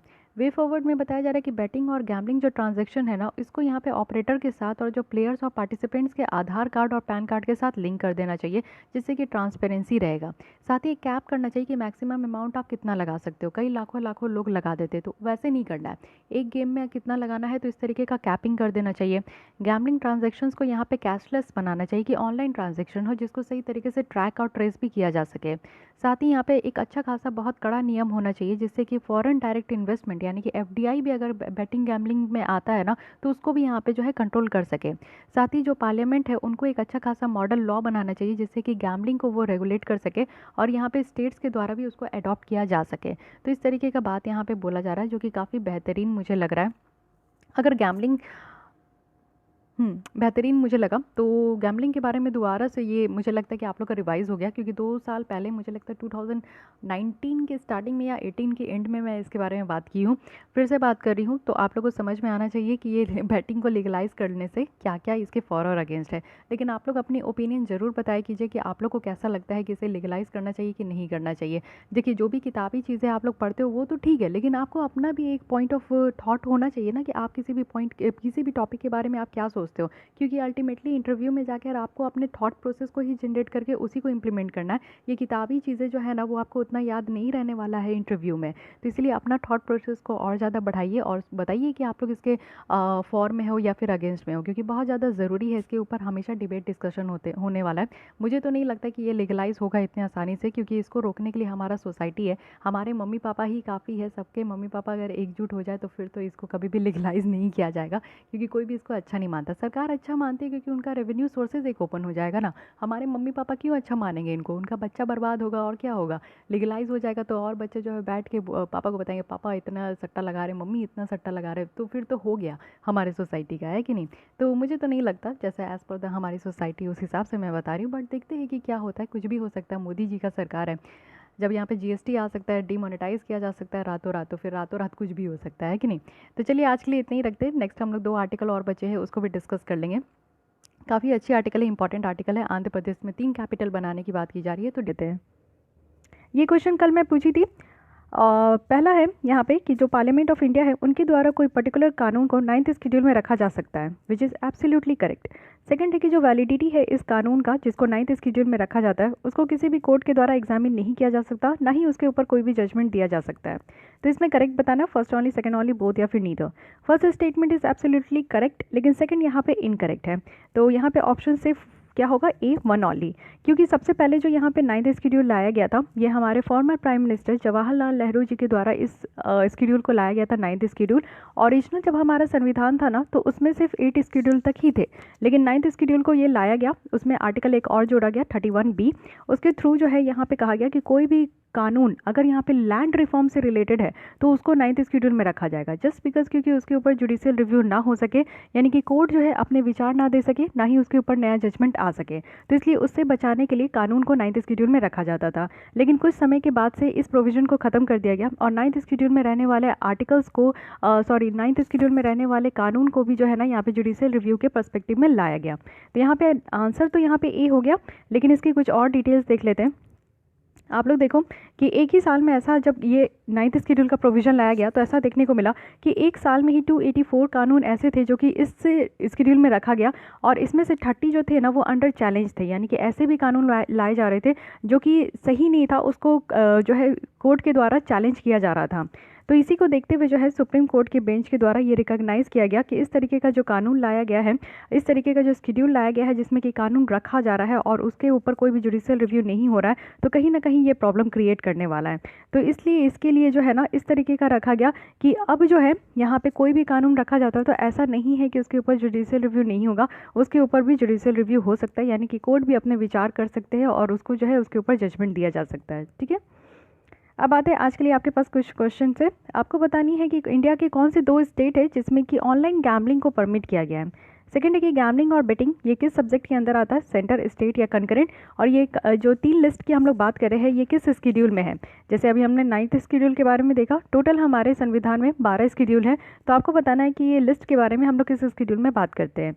नेक्स्ट है थर्ड कि आपको बताने कि आर्टिकल 77 पार्ट 3 ये किस चीज़ से रिलेटेड है। कल ही हमने इसके बारे में डिस्कस किया, one of the most important article बन चुका है नवंबर मंथ का, तो याद रखिएगा। चलिए आते हैं नेक्स्ट, यहाँ पे आज के लिए मेंस आंसर राइटिंग देख लीजिए, क्वेश्चंस देख लीजिए क्या है। GS 2 से रिलेटेड है, इंटरनेशनल रिलेशन का, और ये आपका करंट अफेयर्स का भी क्वेश्चन आप देख सकते हो। सबसे पहले क्वेश्चन यही है कि why is India on a digital strike with China, यानी कि डिजिटल स्ट्राइक किया जा रहा है इंडिया के द्वारा, क्यों किया जा रहा है। डिजिटल स्ट्राइक कहने का मतलब है कि आप लोग देख रहे हो कि एक के बाद एक हम लोग चाइनीज़ ऐप को बैन कर रहे हैं, तो इसको कहते हैं डिजिटल स्ट्राइक। तो क्यों किया जा रहा है, रीज़न बतानी है। उसके बाद रीज़न भी डिस्कस करना है with which India is banning app, और what are the concern related to, मतलब कि इससे क्या कंसर्न रिलेटेड है ये भी आपको बताना है, और वे फॉरवर्ड भी डिस्कस करना है, यानी कि इसको करने के बाद जो है इसके बारे में आपको रीज़न तो बताना ही है कि क्यों ऐसा बैन ऐप जो है वो बैन किया जा रहा है, क्या क्या रीज़न है जिसके लिए ऐसा सरकार को जो है मजबूर हो गए कदम उठाने के लिए, और इससे क्या क्या कंसर्न है, और फिर किस तरीके से जो है सिचुएशन को कवर अप किया जा सकता है, क्या वे फॉरवर्ड है। तो करंट अफेयर्स का क्वेश्चन लेते हुए इसको ज़रूर लिखिए, क्योंकि इंडिया चाइना के रिलेशन जो है बहुत ज़्यादा अप्स एंड डाउन्स देखने को मिल रहा है, और ये चाइनीज़ जो है पीछे हट नहीं रहे हैं गलवान वैली से, तो इसलिए आप लोग को ये इसके बारे में लिखना चाहिए। 150 वर्ड्स में लिखिएगा, 10 मार्क्स का है। और अगर आप लिख चुके हो और आप कंफ्यूज है कि आपका आंसर कैसा है, सही है कि नहीं, आपको इसमें कितने मार्क्स मिलना चाहिए, कहाँ आपको इंप्रूवमेंट करने की ज़रूरत है, तो इसके लिए आप लोग जो है हमें अपने आंसर शीट भेज सकते हो, और भेजने के लिए आपको हमारा प्रोग्राम ज्वाइन करना होगा। और प्रोग्राम ज्वाइन करने के लिए आप लोग को बस ईमेल आईडी, आपको लोग को इस ईमेल आईडी पे एक मेल करना है, उसके बाद आपको डिटेल बताया जाएगा कि आप हमारे प्रोग्राम के साथ कैसे जुड़ सकते हो, और आप अपनी आंसर राइटिंग को भेज सकते हो हमारे पास। ठीक है, तो बात करते हैं हम लोग 3 कैपिटल्स फॉर आंध्र प्रदेश। तो एज पर द अगर आंध्र प्रदेश की decentralisation and inclusive development of all region bill 2020 के अगर देखें, एक कानून लाने की बात की जा रही है। इसके पहले एक बिल लाया गया है जिसमें कि आंध्र प्रदेश का जो स्टेट है ना, इसमें विशाखापट्टनम, अमरावती और कुर्नूल, इसको एग्जीक्यूटिव, लेजिस्लेटिव और जुडिशियल कैपिटल बनाने की बात की जा रही है। यानी कि आप लोग देखते हो कि हर राज्य में एक जो है राजधानी होती है, कैपिटल होती है, लेकिन यहाँ पे जो है ना एक तीनों अलग तरीके से एग्जीक्यूटिव, लेजिस्लेटिव और जुडिशरी, इस 3 पार्ट में जो है ना 3 कैपिटल बनाने की बात की जा रही है। और विशाखापट्टनम कौन सा एग्जीक्यूटिव है, अमरावती लेजिस्लेटिव है, कुर्नूल जुडिशियल है। ठीक है, तो ये तीनों याद रखिएगा। अब यहाँ पे आप लोग देख सकते हो आंध्र प्रदेश की मैप में देख लीजिए कि कहाँ कहाँ कौन कौन से रीजन है। तो ये आंध्र प्रदेश का पूरा रीजन है, इसमें आपको विशाखापट्टनम सबसे ऊपर नॉर्थ में उसके बाद अमरावती है और यहाँ पे आपको कुर्नूल देखने को मिलेगा। तो नॉर्थ टू साउथ भी अगर इसको अरेंज करने के लिए कहा जाए तो इसको भी आप लोग को ध्यान रखना है। अब देखते हैं कि ये 3 कैपिटल बनाने के फेवर में क्या क्या आर्गूमेंट किया जा रहा है। सबसे पहली बात यहाँ पे की जा रही है हिस्टोरिकली रिकमेंडेड, यानी कि यहाँ पे आप लोग देखो कि ये सेंट्रल थीम है जिसमें कि रिकमेंड किया गया है कि सारे मेजर कमिटीज़ जो है ना वो यहाँ पे एक सुटेबल लोकेशंस में एक सजेस्ट कर रहे हैं कि यहाँ पे एक आंध्र प्रदेश का कैपिटल होना चाहिए। आंध्र प्रदेश में से आप देखो कि यहाँ पे तेलंगाना आगे अलग निकल गया। तेलंगाना और जो है आंध्र प्रदेश था वो एक ही रीजन था, लेकिन 2014 में जो है तेलंगाना टूट के अलग हो गया और जो उसकी राजधानी है वो हैदराबाद है। लेकिन यहाँ पे आंध्र प्रदेश का जो यहाँ पे कैपिटल बनाने की बात की जा रही थी वो अमरावती कैपिटल बनाने की बात की जा रही थी और इसी को मान के चला जाता है। लेकिन हमारा हिस्टोरिकली रिकमेंडेशन है कि सारे मेजर कमिटीज़ जो है उसको सेटअप किया जाए और एक अच्छा खासा लोकेशन हो हमारे आंध्र प्रदेश के कैपिटल के लिए। अभी तक ऐसा जो है ना इसके ऊपर नहीं ऐसा डिसीजन लिया गया है कि कौन सी कैपिटल होनी चाहिए। कुछ पार्टीज़ कहते हैं कैपिटल यहाँ पे अमरावती होनी चाहिए, कुछ यहाँ पे विशाखापट्टनम होनी चाहिए, क्योंकि आप लोग देखते हो कि बहुत समय आप लोग सुनोगे कि विशाखापट्टनम बहुत सारे रीज़न के कारण जो है ये न्यूज़ में रहता है। तो विशाखापट्टनम को यहाँ पे बनाना चाहिए क्योंकि अमरावती को कोई ही जानता हो का मतलब कि एक होता है ना कि किसी ही रीज़न से कोई ही जानता हो, लेकिन विशाखापट्टनम बहुत ही फेमस जो है आंध्र प्रदेश का एक रीजन है। तो कई बार इसमें भी सवाल उठते हैं कि विशाखापट्टनम को ही यहाँ का कैपिटल बना देना चाहिए। लेकिन ठीक है, ये हिस्टोरिकली रिकमेंडेशन है, दैट्स वाई ऐसा सोचा जा रहा है कि 3 कैपिटल बना देना चाहिए। सेकेंड है कि डिस्ट्रीब्यूटेड डेवलपमेंट है, मतलब डिफरेंट रीजन में आप देखोगे कि यहाँ पे अलग अलग तरीके का यहाँ पे डेवलपमेंट है और गवर्नमेंट एक्टिविटीज़ भी आप देखोगे कि इसका जो है डिसेंट्रलाइज्ड अरेंजमेंट है। जैसे कि फैलक्रम आप देखो जहाँ पे डेवलपमेंट एक्टिविटीज़ जो है बहुत ज़्यादा देखने को मिलता है और लोकल इकॉनमी भी यहाँ पे बूस्ट हो रहे हैं। Justice B N Shri Krishnan committee के द्वारा यहाँ पे कहा गया था कि तेलंगाना स्टेट की जो डिमांड हो रही है तो इसलिए तेलंगाना स्टेट को हटा दिया गया और इसके अंदर हैदराबाद था। तो हैदराबाद जो है की रीज़न था यहाँ पे सेपरेट डिमांड का, क्योंकि हैदराबाद तो आप स्टार्टिंग से जान रहे हो बहुत मुश्किल से तो इसको हमारे इंडिया के साथ जोड़ा गया, लेकिन फिर भी हैदराबाद जो है अलग होना चाह रहा था आंध्र प्रदेश से, तो ये अलग हो गया लास्टली, ठीक है। लेकिन ये डिस्ट्रीब्यूटेड डेवलपमेंट है, हर एक जगह जो है आंध्र प्रदेश में आपको इक्वली डेवलपमेंट देखने को नहीं मिलेगा। विशाखापट्टनम बहुत ही ज़्यादा डेवलप्ड रीजन है, लेकिन अमरावती की बात करें तो वहाँ पे एक हिस्टोरिकल और कल्चरल जो है रीजन है, तो इसलिए यहाँ पे भी डेवलपमेंट उतना ज़्यादा देखने को नहीं मिल रहा है।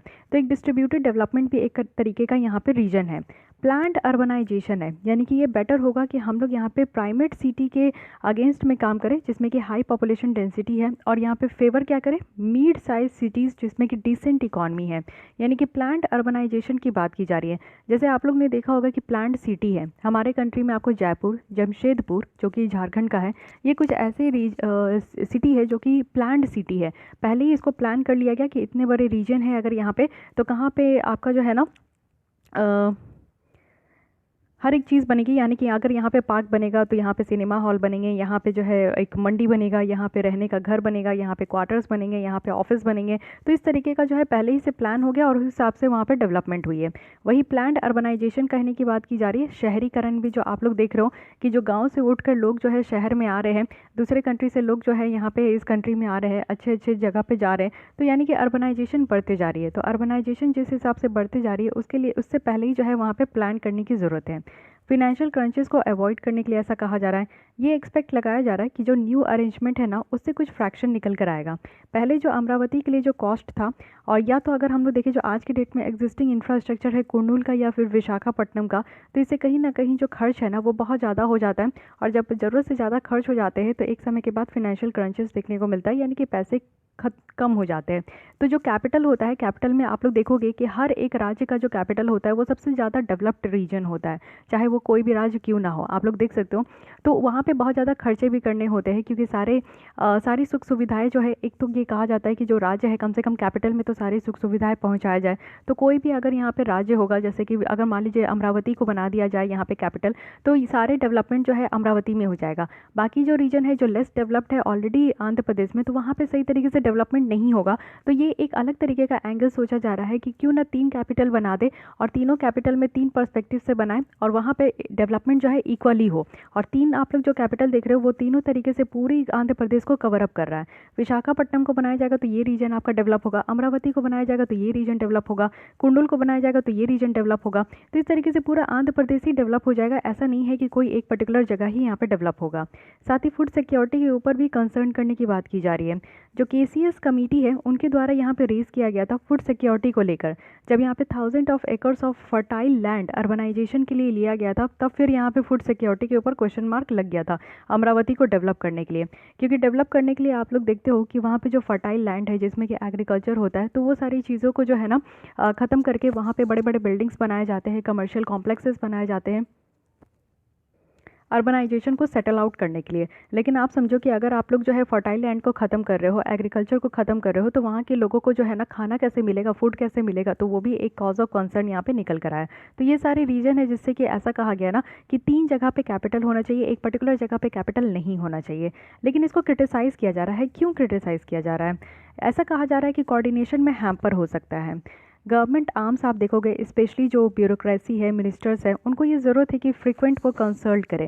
जैसे आप लोग देखते हो कि कोई भी अगर एक स्टेट में अगर कोई भी कैपिटल है, तो वहाँ पे अगर कैपिटल है तो उसी में आपको जो है ना सारे मेजॉरिटी जो लीडर्स होते हैं वो कैपिटल में ही रहते हैं रैदर देन दूसरे सिटीज़ में रहते हैं। तो यहाँ पे कहा जा रहा है कि 3 जो अगर कैपिटल बनाया जाएगा तो यहाँ पे 3 रीजन में जो है ना कोऑर्डिनेशन करने में कहीं ना कहीं प्रॉब्लम अराइज हो सकती है।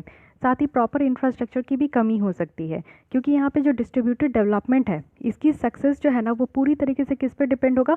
वेल डेवलप्ड इंफ्रास्ट्रक्चर पे। यानी कि अच्छा खासा इंफ्रास्ट्रक्चर होना चाहिए, तभी जाकर ये जो पूरी तरीके से 3 जो यहाँ पे कैपिटल बनाने की बात की जा रही है ना, वो ओवरऑल यहाँ पे जो है डेवलप हो पाएगा। अगर मान लीजिए ये विशाखापट्टनम में अच्छा इंफ्रास्ट्रक्चर है, कुंडल में अच्छा इंफ्रास्ट्रक्चर है और अमरावती में नहीं है, तो फिर यहाँ पे इंफ्रास्ट्रक्चर की कमी के कारण भी जो है प्रॉब्लम देखने को मिल सकता है। इन्वायरमेंटल इम्पैक्ट होगा, क्योंकि यहाँ पे केसीएस जो यहाँ पे कमेटी है उनके द्वारा वार्न किया गया था इस तरीके का यहाँ पे इन्वायरमेंटल इम्पैक्ट को लेकर, जो स्पेशल रेफरेंस यहाँ पे विशाखापट्टनम को दिया गया था, क्योंकि विशाखापट्टनम रीजन ऐसा है जहाँ पे साइक्लोन बहुत ज़्यादा देखने को मिलता है। क्योंकि ये पूरी तरीके से आप लोग देखो कि क्योंकि आप लोग देख सकते हो कि आंध्र प्रदेश का रीजन यहाँ पे देखिए, जो छोटे से मैप है इसमें आंध्र प्रदेश आपका इस रीजन में आता है, यानी कि ईस्टर्न घाट के साइड में आपको देखने को मिलेगा, ईस्टर्न रीजन में। और यहाँ पे वे ऑफ बंगाल में साइक्लोन जो है बहुत ज़्यादा अराइज होती है। तो इससे ये कहा जा रहा है कि विशाखापट्टनम में जो इस वाला रीजन में है, इसमें साइक्लोन जो है ये प्रॉन रीजन है। तो इससे भी एक अलग तरीके का डिफरेंट निकल कर आ सकता है, यानी कि इन्वायरमेंटल इम्पैक्ट भी हो सकता है। Not only way for decentralisation, यानी कि डिसेंट्रलाइजेशन जो डेवलप्ड है, द बेस्ट वे पॉसिबल ये है कि हम लोग लोकल बॉडीज़ को स्ट्रेंथन करें। यानी कि डिसेंट्रलाइजेशन कहने का क्या मतलब है? जैसे कि एक सेंट्रलाइज्ड अगर हम लोग गवर्नमेंट की बात करें तो इसमें क्या होगा कि सेंट्रल गवर्नमेंट होगी। यानी कि सेंट्रल गवर्नमेंट अगर सेंट्रलाइज्ड होगी तो सारी पावर सेंट्रल गवर्नमेंट के पास होगी। यानी कि सेंट्रल गवर्नमेंट हर एक टॉपिक के ऊपर कानून बनाएंगे, उसी को सारे राज्य में फॉलो किया जाएगा। लेकिन यहाँ पे डिसेंट्रलाइज कहा जाता है, यानी कि हमारे यहाँ 28 राज्य है, तो 28 राज्य में आपको जो है ना स्टेट गवर्नमेंट भी देखने को मिलते हैं। उसके अलावा भी राज्य में भी आपको देखने को मिलेगा कि ब्लॉक लेवल में भी होता है, यानी कि पंचायती, म्यूनिसिपैलिटी, इस तरीके का जो है ना लोकल लेवल गवर्नमेंट भी आपका डिस्ट्रीब्यूट किया गया है। तो इसको कहते हैं ना कि डिसेंट्रलाइज करने का। तो यहाँ पर भी 3 कैपिटल बनाया जा रहा है, यानी कि ये कैसा फंडा है? डिसेंट्रलाइज्ड कैपिटल है। एक स्टेट में 3 कैपिटल बनाया जा रहा है, ठीक है। तो ये सिर्फ ऐसा नहीं, आंध्र प्रदेश का क्या था कि डिसेंट्रलाइज्ड डेवलपमेंट होना चाहिए, यानी कि पूरी तरीके से आंध्र प्रदेश का डेवलपमेंट होना चाहिए। लेकिन ऐसा कहा जा रहा है, क्रिटिसाइज इसीलिए किया जा रहा है ना कि 3 कैपिटल बना देने से ऐसा थोड़ी हो जाएगा कि हाँ डिसेंट्रलाइज्ड डेवलपमेंट हो जाएगा। डिसेंट्रलाइज्ड अगर आपको डेवलपमेंट करना है ना, तो सबसे पहली बात है कि आप लोग जो लोकल गवर्नमेंट है उसको स्ट्रेंथन कीजिए, उसको मजबूत बनाइए, उसको ट्रांसपेरेंट बनाइए, अकाउंटेबल बनाइए। तभी जाकर जो है ना आप कह सकते हो कि डिसेंट्रलाइज्ड डेवलपमेंट हो सकता है। अब जरूरी थोड़ी है ना कि पूरे स्टेट को डेवलप करने के लिए हम लोग जो है 3-4 यहाँ पे कैपिटल ही बना दे। ये तो कोई सही बात नहीं है, बुद्धिमानी वाला बात नहीं है। ये यहाँ पे क्रिटिसाइज़ करने के लिए इतनी पॉइंट्स कही जा रही है। कंक्लूजन में बताया जा रहा है कि ये जो 3 कैपिटल का आइडिया है ना, ये सक्सेसफुल है, जिसमें कि टेक्नोलॉजी, फ्रिक्वेंट यूज़ होगा डिजिटल कम्युनिकेशन का, और जो यहाँ पे डिसीजन मेकिंग का जो यहाँ पे इतना ज़्यादा देरी होता है, जैसे आप लोग देखते हो कि किसी भी रीजन में डिसीजन मेकिंग करना, यानी किसी भी ऊपर जो है अपना डिसीजन देने में बहुत ज़्यादा देरी हो जाता है, लेट हो जाता है, तो वो चीज़ें नहीं हो पाएगी। कोऑर्डिनेशन इंप्रूव हो पाएगा लेजिस्लेचर और एग्जीक्यूटिव में भी। और इससे क्या होगा ना कि जो ओवरऑल लॉजिस्टिक कॉस्ट है स्टेट का वो कहीं ना कहीं कम होगा। तो यहाँ पे ज़रूरत है कि लोकल बॉडीज़ को भी स्ट्रेंथन करें। अब ऐसा नहीं है कि 3 कैपिटल बना दी है तो उसी पे फोकस करना है। जो लोकल बॉडीज़ होते हैं, पंचायती लेवल, म्यूनिसिपैलिटीज़, गवर्नमेंट, वो सारे लोगों को भी यहाँ पे स्ट्रेंथन करना है। उनको ज़्यादा से ज़्यादा फंड प्रोवाइड करना है, ज़्यादा फंक्शंस उनको देना है, जिससे कि वो बेटर तरीके से अपना काम करे और इंक्लूसिव तरीके से अचीवमेंट हो, यानी कि एक इंक्लूसिव ग्रोथ हो, यानी कि उस रीजन में रहने वाले सारे लोगों का हर एक स्तर पर ग्रोथ हो। ठीक है। लेकिन एक चीज़ और बताइए कि ये हमारे कंट्री में पहली बार ऐसा देखने को मिल रहा है कि किसी राज्य में 3 कैपिटल बनाए जा रहे हैं। तो ये तो हमारे कंट्री में पहली बार हो रहा है। लेकिन आपको ये पता है कि पूरे वर्ल्ड में ऐसा कॉन्सेप्ट कहाँ है जहाँ पे एक ही कंट्री में आपको 3 राज्य देखने को मिलेंगे? तो आई थिंक कि आप लोग गेस कर चुके होंगे, लेकिन नहीं गेस किए तो आइए मैं बताती हूँ। ये है साउथ अफ्रीका। साउथ अफ्रीका में आपको देखने को मिलेंगे कि डिफरेंट कैपिटल्स है, वो भी जुडिशियल, लेजिस्लेटिव और एग्जीक्यूटिव ब्रांच के लिए। तो ये जो आइडिया यहाँ पे आंध्र प्रदेश के लिए निकल कर आ रहा है ना, ये आइडिया लिया गया है साउथ अफ्रीका से। ठीक है। और फेडरल लेवल पे आप देखो तो यहाँ पे प्रोटोरिया है, केप टाउन है और यहाँ पे ब्लोमेफोर्टिन है। ये 3 यहाँ पे कैपिटल है जो कि जुडिशियल, लेजिस्लेटिव और एग्जीक्यूटिव ब्रांचेस के लिए है। इंडिया में अगर हम लोग देखें तो बहुत सारे एग्जाम्पल्स है जो कि स्टेट में आपको हाई कोर्ट में देखने को मिलता है डिफरेंट डिफरेंट कैपिटल का, यूपी और मध्य प्रदेश, गुजरात, केरल। तो इसमें कहा जा रहा है कि जो हाई कोर्ट है ना, मेनली आपको हाई कोर्ट भी जो है किसी कैपिटल में ही देखने को मिलता है। जिस राज्य में जो उसका कैपिटल होता है उसी में आपको हाई कोर्ट देखने को मिलता है। बट ऐसा हर राज्य में नहीं है। कोई कोई राज्य ऐसे है जहाँ पे जो हाई कोर्ट है ना वो सिटी में है, ना कि उस राज्य के कैपिटल में है। तो ऐसा यूपी में आप लोग देख सकते हो, मध्य प्रदेश में, गुजरात में, केरल में। तो उनके राज्य में जो कैपिटल है उसमें हाई कोर्ट नहीं देखने को मिलेगा और जो सिटीज़ है उसमें हाई कोर्ट है। कुछ स्टेट्स ऐसे भी है जो कि अपने लेजिस्लेटिव असेंबलीज़ को जो है ना डिफरेंट डिफरेंट सिटीज़ में भी वो यहाँ पे ट्रांसफ़र कर चुके हैं, जिसमें कि महाराष्ट्र है। महाराष्ट्र में आप देखो कि लेजिस्लेटिव असेंबली कहाँ है, तो मुंबई और नागपुर में। हिमाचल प्रदेश में कहाँ है, तो शिमला और धर्मशाला में। कर्नाटक में कहाँ है, तो बेंगलुरु और बेलगांव में है। तो ये भी चीज़ें हैं। ऐसा नहीं है कि पूरी तरीके से जो है ना हर कुछ आपको सिटी के स्टेट में, कैपिटल में ही देखने को मिलेगा, कोई और सिटी में कुछ भी नहीं होगा। देखिए ये एक कॉन्सेप्ट अच्छा है कि डिसेंट्रलाइज्ड जो है डेवलपमेंट होना चाहिए, क्योंकि आप लोग देखोगे मेनली अगर मैं बात करूँ बिहार साइड की, तो आप अगर बिहार में जाओगे तो वहाँ के पटना में आप जाओगे जो कैपिटल है, तो वो काफ़ी डेवलप्ड आपको देखने को मिलेगा। लेकिन वहीं आप दूसरे सिटी में चले जाओ, कुछ कुछ सिटीज़ तो ठीक है, लेकिन वहीं आप लोग जो है बक्सर चले जाओ, शिवहर चले जाओ या फिर किशनगंज, ये सारे रीजन चले जाओ, तो वहाँ पे आप लोग को गाँव लगेगा। वहाँ पे कुछ भी इतने इतने जल्दी आपको सारी सुख सुविधाएँ नहीं प्रोवाइड किया जाता है, लेकिन पटना में सारी सुख सुविधाएँ आपको प्रोवाइड किया जाता है। तो ये एक बहुत और ज़्यादा डेवलपमेंट आपको पटना में ही देखने को मिलेगा। पिछले 5 साल 10 साल से भी आपको यहीं पे ज़्यादा डेवलपमेंट देखने को मिलेगा। तो ये एक बात होती है कि यहाँ पे भी डिसेंट्रलाइज्ड जो डेवलपमेंट अगर उस तरीके से लिया जाए तो बेटर है कि वहाँ पे भी सरकार का ध्यान जाएगा और वहाँ पे भी ज़्यादा डेवलपमेंट करने के बारे में सोचा जाएगा। ठीक है। तो ये रही पूरी तरीके से बात है कि 3 कैपिटल जो यहाँ पे बनाने की बात की जा रही है, इसको मैप में भी ध्यान में रखिएगा, क्या पता अरेंज करने के लिए आ जाए। तो यहाँ पे फेवर में क्या कहा जा रहा है कि हिस्टोरिकली डिमांड है ये, और डिस्ट्रीब्यूटेड डेवलपमेंट होगा, इससे प्लान्ड अर्बनाइजेशन होगा, फाइनेंशियल क्रंचेस जो होती है यानी कि पैसों की कमी होती है वो यहाँ पे नहीं हो पाएगा, और फूड सिक्योरिटी के कंसर्न्स के ऊपर भी यहाँ पे बातें की जा रही है। क्रिटिसाइज़ क्यों किया जा रहा है? क्योंकि कहा जा रहा है कि शायद यहाँ पे कोऑर्डिनेशन अच्छे नहीं होंगे। 3 जगह अगर 3 रीजन होगा तो मे बी यहाँ पे जो है आपका इंफ्रास्ट्रक्चर की कमी हो सकती है, या फिर इन्वायरमेंटल इम्पैक्ट हो सकता है, या फिर यहाँ पे ऐसा कहा जा रहा है कि अगर ये डिसेंट्रलाइज डेवलपमेंट की बात है तो ऐसा नहीं है कि सिर्फ इसी तरीके से यहाँ पे डेवलपमेंट होगा, और भी तरीका है जिससे कि डेवलपमेंट हो सकता है। फाइन। अब आते हैं हम लोग नेक्स्ट आर्टिकल में, जो कि है फॉरेस्ट राइट्स एक्ट। तो फॉरेस्ट राइट्स एक्ट के बारे में हम लोग क्यों बात कर रहे हैं? क्योंकि जम्मू एंड कश्मीर की जो एडमिनिस्ट्रेशन है उनके द्वारा रिसेंटली ऐसा कहा गया है कि यहाँ पे फॉरेस्ट राइट एक्ट जो 2006 है उसको इम्प्लीमेंट करना है, जिससे कि यहाँ पे राइट टू फॉरेस्ट ड्वेलर्स का जो है यहाँ पे हक देना है, वो भी इस रीजन में। अब पहले इस कानून के बारे में समझते हैं, थोड़ी बहुत प्रोविज़न आपको इस कानून के बारे में पता होना चाहिए। तो आइए मैं बताती हूँ। यहाँ पे जो शेड्यूल्ड ट्राइब्स और अदर जो ट्रेडिशनल फॉरेस्ट ड्वेलर्स होते हैं, फॉरेस्ट ड्वेलर्स कौन होते हैं? जो जंगलों में काम करते हैं, जो जंगलों की लकड़ियाँ वगैरह, पत्ते वगैरह, टहनी, पेड़, मतलब कि फल फ्रूट जो काट के रखते हैं और जो उनको बेचते हैं, उनको फॉरेस्ट ड्वेलर्स कहते हैं। तो ये जो एक कानून है 2006 का, और फॉरेस्ट राइट्स एक्ट 2006 है, इसको यहाँ पे इसलिए लाया गया था ना क्योंकि जो आदिवासी लोग होते हैं, ट्राइबल कम्युनिटीज़ होते हैं, वो जंगलों में रहते हैं। उनका शुरू से वही हैबिटाट है, उनका नेचुरल हैबिटाट है कि वो जंगल में रहना पसंद करते हैं। तो इसलिए वो जंगल में रहते हैं, तो जंगल की चीज़ों को वो बेचते हैं, जिससे कि वो कुछ पैसे कमाकर अपनी लाइवलीहुड को चलाते हैं। ठीक है। तो यही चीज़ों को कंजर्व करने के लिए और उनके लाइफ को प्रोटेक्ट करने के लिए यहाँ पे उनको कुछ हक भी दिया गया है। तो कुछ फॉलोइंग राइट्स है जो कि शेड्यूल्ड ट्राइब्स और कुछ और जो ट्रेडिशनल फॉरेस्ट ड्वेलर्स है उनको दिया गया है।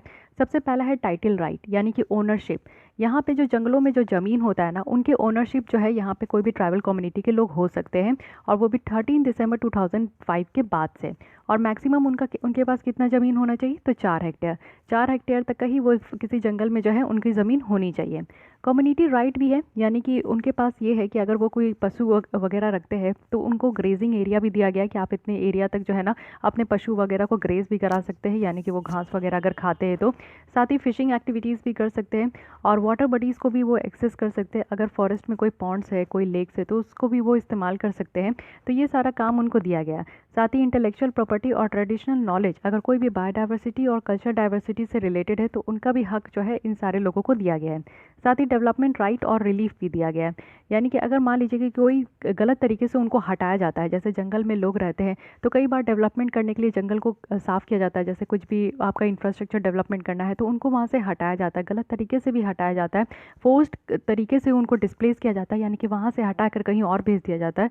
तो इस तरीके का भी काम किया जाता है। तो इसलिए इस तरीके का काम ना हो, उनको ज़बरदस्ती उस जगह से कहीं हटाया ना जा सके, तो उसके लिए भी इनको यहाँ पे राइट दिया गया है। साथ ही यहाँ पे फॉरेस्ट मैनेजमेंट राइट भी है कि जंगलों में अगर वो रह रहे हैं तो जंगलों को वो अच्छे तरीके से मैनेज भी करके चले, यानी कि जंगलों को वो प्रोटेक्ट करे, कंजर्व करे और मैनेज करे। तो इनका भी अधिकार उनको दिया गया है। साथ ही यहाँ पे फॉरेस्ट से प्रोड्यूस होने वाले जो यहाँ पे कुछ भी चीज़ें हैं, जैसे कि आप देखोगे तेंदू लीव्स है, हनी है, कुछ और प्रोडक्ट है जिनका कमर्शियल वैल्यू है, जिनको दुकान में अगर बेचेंगे तो उनसे उनको पैसा मिलेगा। तो ये भी काम करने का जो है उनको यहाँ पे राइट दिया गया कि वो यहाँ पे माइनर फॉरेस्ट प्रोड्यूस जो है उनको वो कलेक्ट कर सकते हैं और उनको मार्केट में बेच भी सकते हैं। साथ ही यहाँ पे एलिजिबिलिटी रखा गया है हक लेने का इस कानून के अंदर। तो यहाँ पे रखा गया है कि जो यहाँ पे फॉरेस्ट में रह रहे हैं या फिर फॉरेस्ट के ऊपर, जंगलों के ऊपर उनका लाइवलीहुड डिपेंड है, तो उनको यहाँ पे इस तरीके का हक दिया जाएगा। ठीक है। और यहाँ पे कहा जा रहा है कि 75 ईयर से जो रह रहे हैं, चाहे वो रह रहे हैं या फिर उनके जो है जो पूर्वज कोई रह रहे हैं, तो वैसे लोगों का तो यहाँ पे जन्मसिद्ध अधिकार कहा जा रहा है। ऑथोरिटी क्या है कि इस कानून के द्वारा जो है ग्राम सभा है, जिनको यहाँ पे इनिशियली रेजोल्यूशन पास करके यहाँ पे कहा गया है कि कोई भी रिसोर्सेज जो है ना उसको रिकॉग्नाइज करने का अधिकार भी यहाँ पे जो है इन सारे आदिवासियों को भी दिया गया है। तो ये सारा तो कुछ यहाँ पे प्रोविज़न है जो कि रखा गया है, ये आपको पता होना चाहिए। लेकिन फॉरेस्ट राइट देने का यहाँ पे इंपॉर्टेंस क्या है इंडिया में, ये समझिए। इससे क्या है ना कि जो इन हिस्टोरिकल जो इनजस्टिस है ना वो रिवर्स हो रहा है, यानी कि इस कानून के द्वारा जो है ना काफ़ी ज़्यादा यहाँ पे हक को रिकॉग्नाइज करने में मदद मिल रही है। पहले आप लोग को पता है कि एक चिपकू मूवमेंट हुआ था, यानी कि जब जो पेड़ काटने के लिए यहाँ पे लोग उतर आए थे, तो जो पेड़ जंगल के आसपास रहने वाले ये वही आदिवासी है जो कि पेड़ों से लिपट गए थे और वो कहे थे कि इस पेड़ों को नहीं काटना है, इस पेड़ों को काटने से पहले वो उनको काट दे, उनकी लाशें बिछा दें। तो यहाँ पे आप लोग देखो कि वो यहाँ पे जो है ना गलत तरीके से पेड़ काटने को भी रोकते हैं, गलत तरीके से जो जंगल को साफ़ किया जाता है उस तरीके के लिए भी ये जो है खड़े होते हैं। तो जो हिस्टोरिकल इनजस्टिस है ना उसको रिजर्व किया जा रहा है, उसको रिवर्स किया जा रहा है, यानी कि उल्टा किया जा रहा है। अब क्या है कि यहाँ पे स्किल्ड ट्राइब्स और जो दूसरे ट्रेडिशनल डीलर्स यहाँ पे रह रहे हैं ना, वो उनको यहाँ पे अधिकार दिया गया और इन सारे अधिकारों को लोग समझते भी है। अब किसी को ये हक नहीं है ना कि जंगल को आकर जो है कोई भी साफ़ कर दे, उन सारे लोगों को जो है जबरन जो है वहाँ से उनको हटाकर कहीं और फेंक दे, ऐसा कोई कर नहीं सकता है, क्योंकि बाकायदा उनको प्रोटेक्ट करने के लिए यहाँ पे कानून है। सेकंड यहाँ पे क्या है कि पॉवर्टी एलिवेशन और इंक्लूसिव ग्रोथ हुआ। अब यहाँ पे आप लोग समझिए कि सबसे पहला यहाँ पे अगर अधिकार दे दिया गया जंगल में रहने वाले लोगों को, तो सबसे पहला है कि अगर उनको इस तरीके का अधिकार नहीं दिया जाता तो वो क्या खाते, क्या कमाते और कैसे अपना जीवन व्यतीत करते। लेकिन अगर वो जंगल में रह रहे हैं, उन जंगल से प्रोड्यूस होने वाले तो बहुत सारी चीज़ें होती है, आप लोग भी समझ सकते हैं कि ये हमारे नेचुरल वेल्थ है। तो वो सारी चीज़ों से अगर वो उसको कमा रहे हैं, मार्केट में बेच कर अगर उनको 2 पैसा भी मिल रहा है तो उससे वो अपनी ज़िंदगी को निर्वाह कर पा रहे हैं, यानी कि यहाँ पे गरीबी देखने को नहीं मिल रहा है। वो लोग अच्छे खासे जो है पैसे अर्न करके वो लोग जो है अपना लाइफ अच्छे से लीड करते हैं, जिससे कि एक कह सकते हैं कि इंक्लूसिव ग्रोथ हो रहा है, हर तरीके के तख्ते के लोगों का यहाँ पे ग्रोथ हो रहा है। फॉर एग्जांपल आप लोग देखो, जो महाराष्ट्र का गोंडिया डिस्ट्रिक्ट है ना, उसमें 50 ग्राम सभा जो है उनके द्वारा ऑर्गेनाइज किया गया था एक फेडरेशन, जिसमें कि कॉम्पिटिटिव प्राइस को गारंटी किया गया था और बोनस देने की बात की जा रही थी कम्युनिटीज़ को जो भी अपने प्रोडक्ट को कलेक्ट करते हैं। और उनके द्वारा यहाँ पे अर्न किया गया था कितना, तो यहाँ पे 2.5 करोड़ तक का अर्न किया गया था। यानी कि जो तेंदू पट्टा है, एक तेंदू पेड़ होते हैं जिनके लीव्स होते हैं, वो मार्केट में बहुत ज़्यादा बिकते हैं क्योंकि उनका प्रयोग बहुत ज़्यादा होता है, उनका यूज़ जो है मेडिसिन वगैरह में भी होता है, कॉस्मेटिक प्रोडक्ट्स में भी होता है और बहुत सारी चीज़ों में होता है। तो तेंदू पत्ता जब यहाँ पे तेंदू पत्ता जब वो बेचते हैं ना, तो उनको बेचकर उनको बहुत सारे पैसे मिलते हैं। तो इसलिए यहाँ पे भी आप समझ सकते हो कि कितना ज़्यादा वो यहाँ पे कमाते भी है। ठीक। ठीक है। भले ये बात अलग है कि वो आइसोलेट रहना पसंद करते हैं, उनका लाइफस्टाइल अलग होता है, बट ऐसा नहीं है कि वो गरीब में काउंट होते हैं, ऐसा बिल्कुल भी नहीं है। कंजर्वेशन ऑफ फॉरेस्ट होता है, जैसे मैं अभी बताई चिपकू आंदोलन जो था वो ऐसे ही लोगों के लिए था। वो ऐसे ही लोग थे जो कि फॉरेस्ट को जो है काटने नहीं देते। और जंगल आज की डेट में हमारे लिए क्लाइमेट चेंज को टैकल करने के लिए कितना ज़्यादा इंपॉर्टेंट है। जंगल होने से क्या होता है, जितने ज़्यादा पेड़ पौधे होते हैं ना, वो क्या करते हैं, कार्बन को सिंक करते हैं। यानी कि एटमॉस्फेयर में जितना कार्बन का कंसंट्रेशन बढ़ा हुआ है ना, अगर जंगल जहाँ पे भी होता है, पेड़ पौधे होते हैं, वो कार्बन से एटमॉस्फेयर से कार्बन को खींच कर जो है अपने अंदर वो समा लेते हैं, जिससे एटमॉस्फेयर में कार्बन की कंसंट्रेशन कम हो जाएगी, तो हमारा यहाँ पे जो है ग्लोबल टेम्परेचर का लेवल भी कम हो जाएगा। तो फॉर एग्जांपल के लिए बताया जा रहा है कि फॉरेस्ट कवर अगर कम्युनिटी फॉरेस्ट रिजर्व महाराष्ट्र में देखें तो ये भी इंक्रीज़ हुआ है। यानी कि अगर जंगल में रहने वाले लोगों को अधिकार दे दिया गया है फॉरेस्ट राइट का, तो वो अच्छे तरीके से जंगलों का कंजर्व भी करते हैं, तो इससे जो है फॉरेस्ट एरिया भी बढ़ा है। 2000 में जहाँ 6.81% था, वहीं 2014 में बताया जा रहा है कि यहाँ पे 9.32% तक बढ़ चुका है। डिसेंट्रलाइजेशन भी है, यानी कि यहाँ पे आप लोग देखो कि डेमोक्रेटिक डिसेंट्रलाइजेशन है। ग्राम सभा के द्वारा जो है यहाँ पे लोकल लेवल पे लोगों की डेवलपमेंट हो रही है। कम्युनिटीज़ में आप देखो कि लोग जो है यहाँ पे ग्राम सभा में बैठ के डिस्कस करते, डिबेट करते, डिसाइड करते, प्लान करते और अच्छा खासा इंप्लीमेंट करते फॉरेस्ट मैनेजमेंट प्लान को। तो इससे उनको बहुत ज़्यादा जो है एम्पावरमेंट भी किया जाता है। साथ ही एक्सट्रीमिस्ट को भी यहाँ पे कर्व करने में काफ़ी ज़्यादा इंपॉर्टेंट होता है।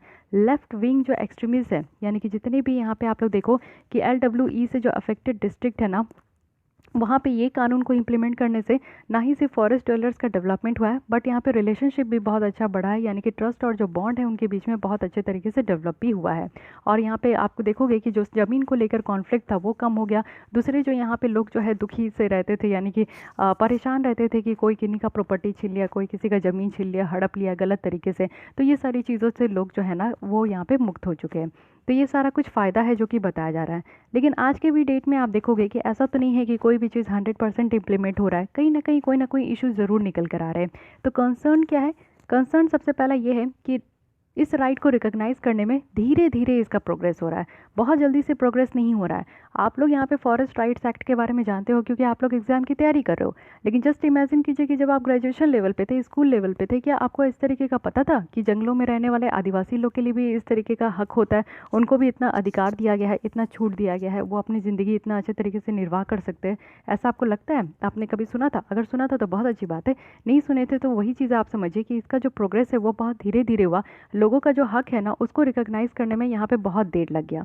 सेकंड, यहाँ पे ये बात है कि अभी भी सारे लोगों को इसके बारे में नहीं पता है, इसलिए इसके बारे में बोला जाता है कि इसकी जो हक है ना वो बहुत धीरे धीरे यहाँ पे लाइमलाइट में आया। सेकंड है कि इनएडिक्वेट एफर्ट्स देखने को मिलता है, साथ ही ज़्यादा एफर्ट्स भी नहीं लगाया जाता है कि को एग्जिस्टेंस और प्रिजर्वेशंस को यहाँ पे प्रमोट किया जाए। यानी कि कम्युनिटी रिजर्व्स रिसोर्सेज जो है इनके अलावा जिसको रिकॉग्नाइज़ किया जाता है, लेकिन उसके अलावा आप देखो कि बहुत ज़्यादा एफर्ट्स नहीं लगाया जाता है स्टेट फॉरेस्ट डिपार्टमेंट के द्वारा कि इस चीज़ों को और आगे लेकर आया जाए, या फिर ग्राम सभा के द्वारा कि जो यहाँ पे फॉरेस्ट राइट्स दिया गया है उसको और ज़्यादा जो है लैमलाइट करे, यानी कि लोगों को पता हो, अवेयरनेस फैले, इसका भी काम नहीं किया जाता है। साथ ही यहाँ पे डाइवर्जन है ट्राइबल लैंड में। अगर हम लोग देखें कि जो फॉरेस्ट एजेंसीज़ के द्वारा जहाँ पे प्लांटेशंस किया जाता है, तो उस ज़मीन को यहाँ पे ट्राइबल कम्युनिटीज़ यूज़ करते हैं, या फिर दूसरे जो यहाँ पे ट्रेडिशनल फॉरेस्ट डीलर्स है वो उसको यूज़ करते हैं, तो उनको यहाँ पे फॉरेस्ट राइट एक्ट के तहत जो है ज़मीन उनका हो जाता है, ये चीज़ें कही जाती है। लेकिन एज ए स्टडी आप देखोगे तो ऑलरेडी यहाँ पे डाइवर्जन है।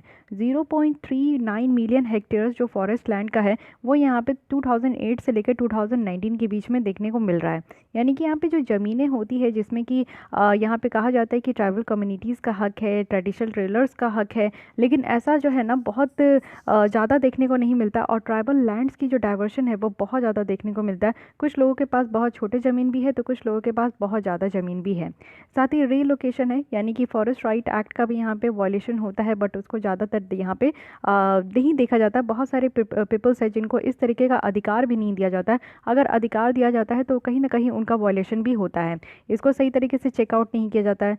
साथ ही अगर कोई क्लेम भी किया जाता है उनके साथ, अगर कोई वॉयलेशन भी हो रहा है उनके अधिकार के साथ, तो वो यहाँ पे अगर कंप्लेन भी करते हैं तो उसको रिकॉग्नाइज करने का भी प्रोसेस बहुत ज़्यादा देर होता है। यानी कि उस चीज़ को यहाँ पे सेटलमेंट करने का भी जो है ना बहुत ज़्यादा देरी हो जाता है। कुछ और भी इश्यूज़ है जो कि निकल कर आता है, यानी कि यहाँ पे सही तरीके से फिनेंशियल और एडमिनिस्ट्रेटिव सपोर्ट भी नहीं दिया जाता है कि यहाँ पे कानून को अच्छे तरीके से इम्प्लीमेंट करें।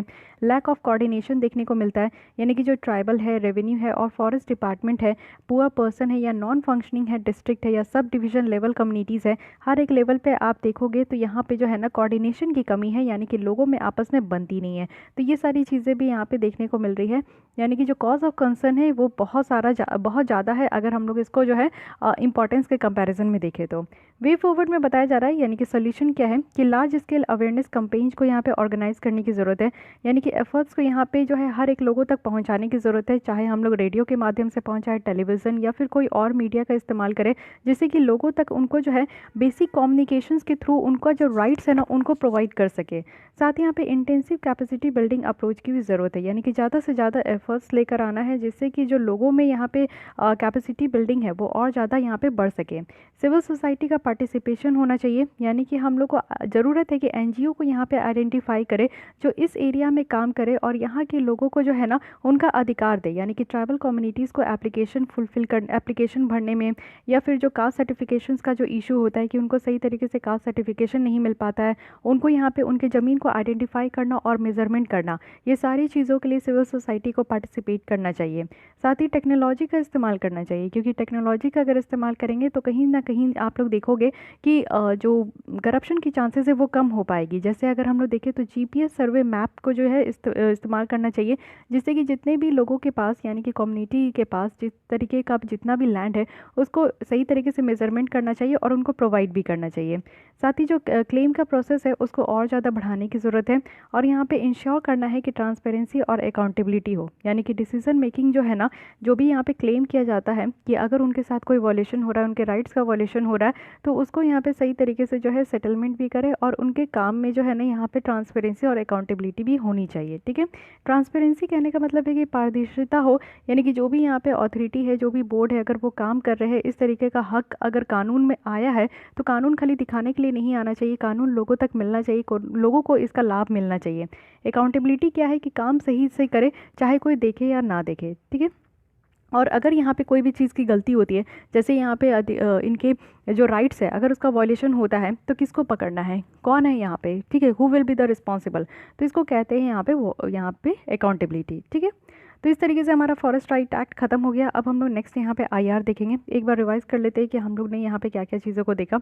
सबसे पहले यहाँ पे कानून में देखें कि क्या प्रोविज़न है। टाइटल राइट्स दिया गया है कि वो यहाँ पे ओनरशिप हो सकते हैं ज़मीन का मैक्सिमम 4 हेक्टेयर तक।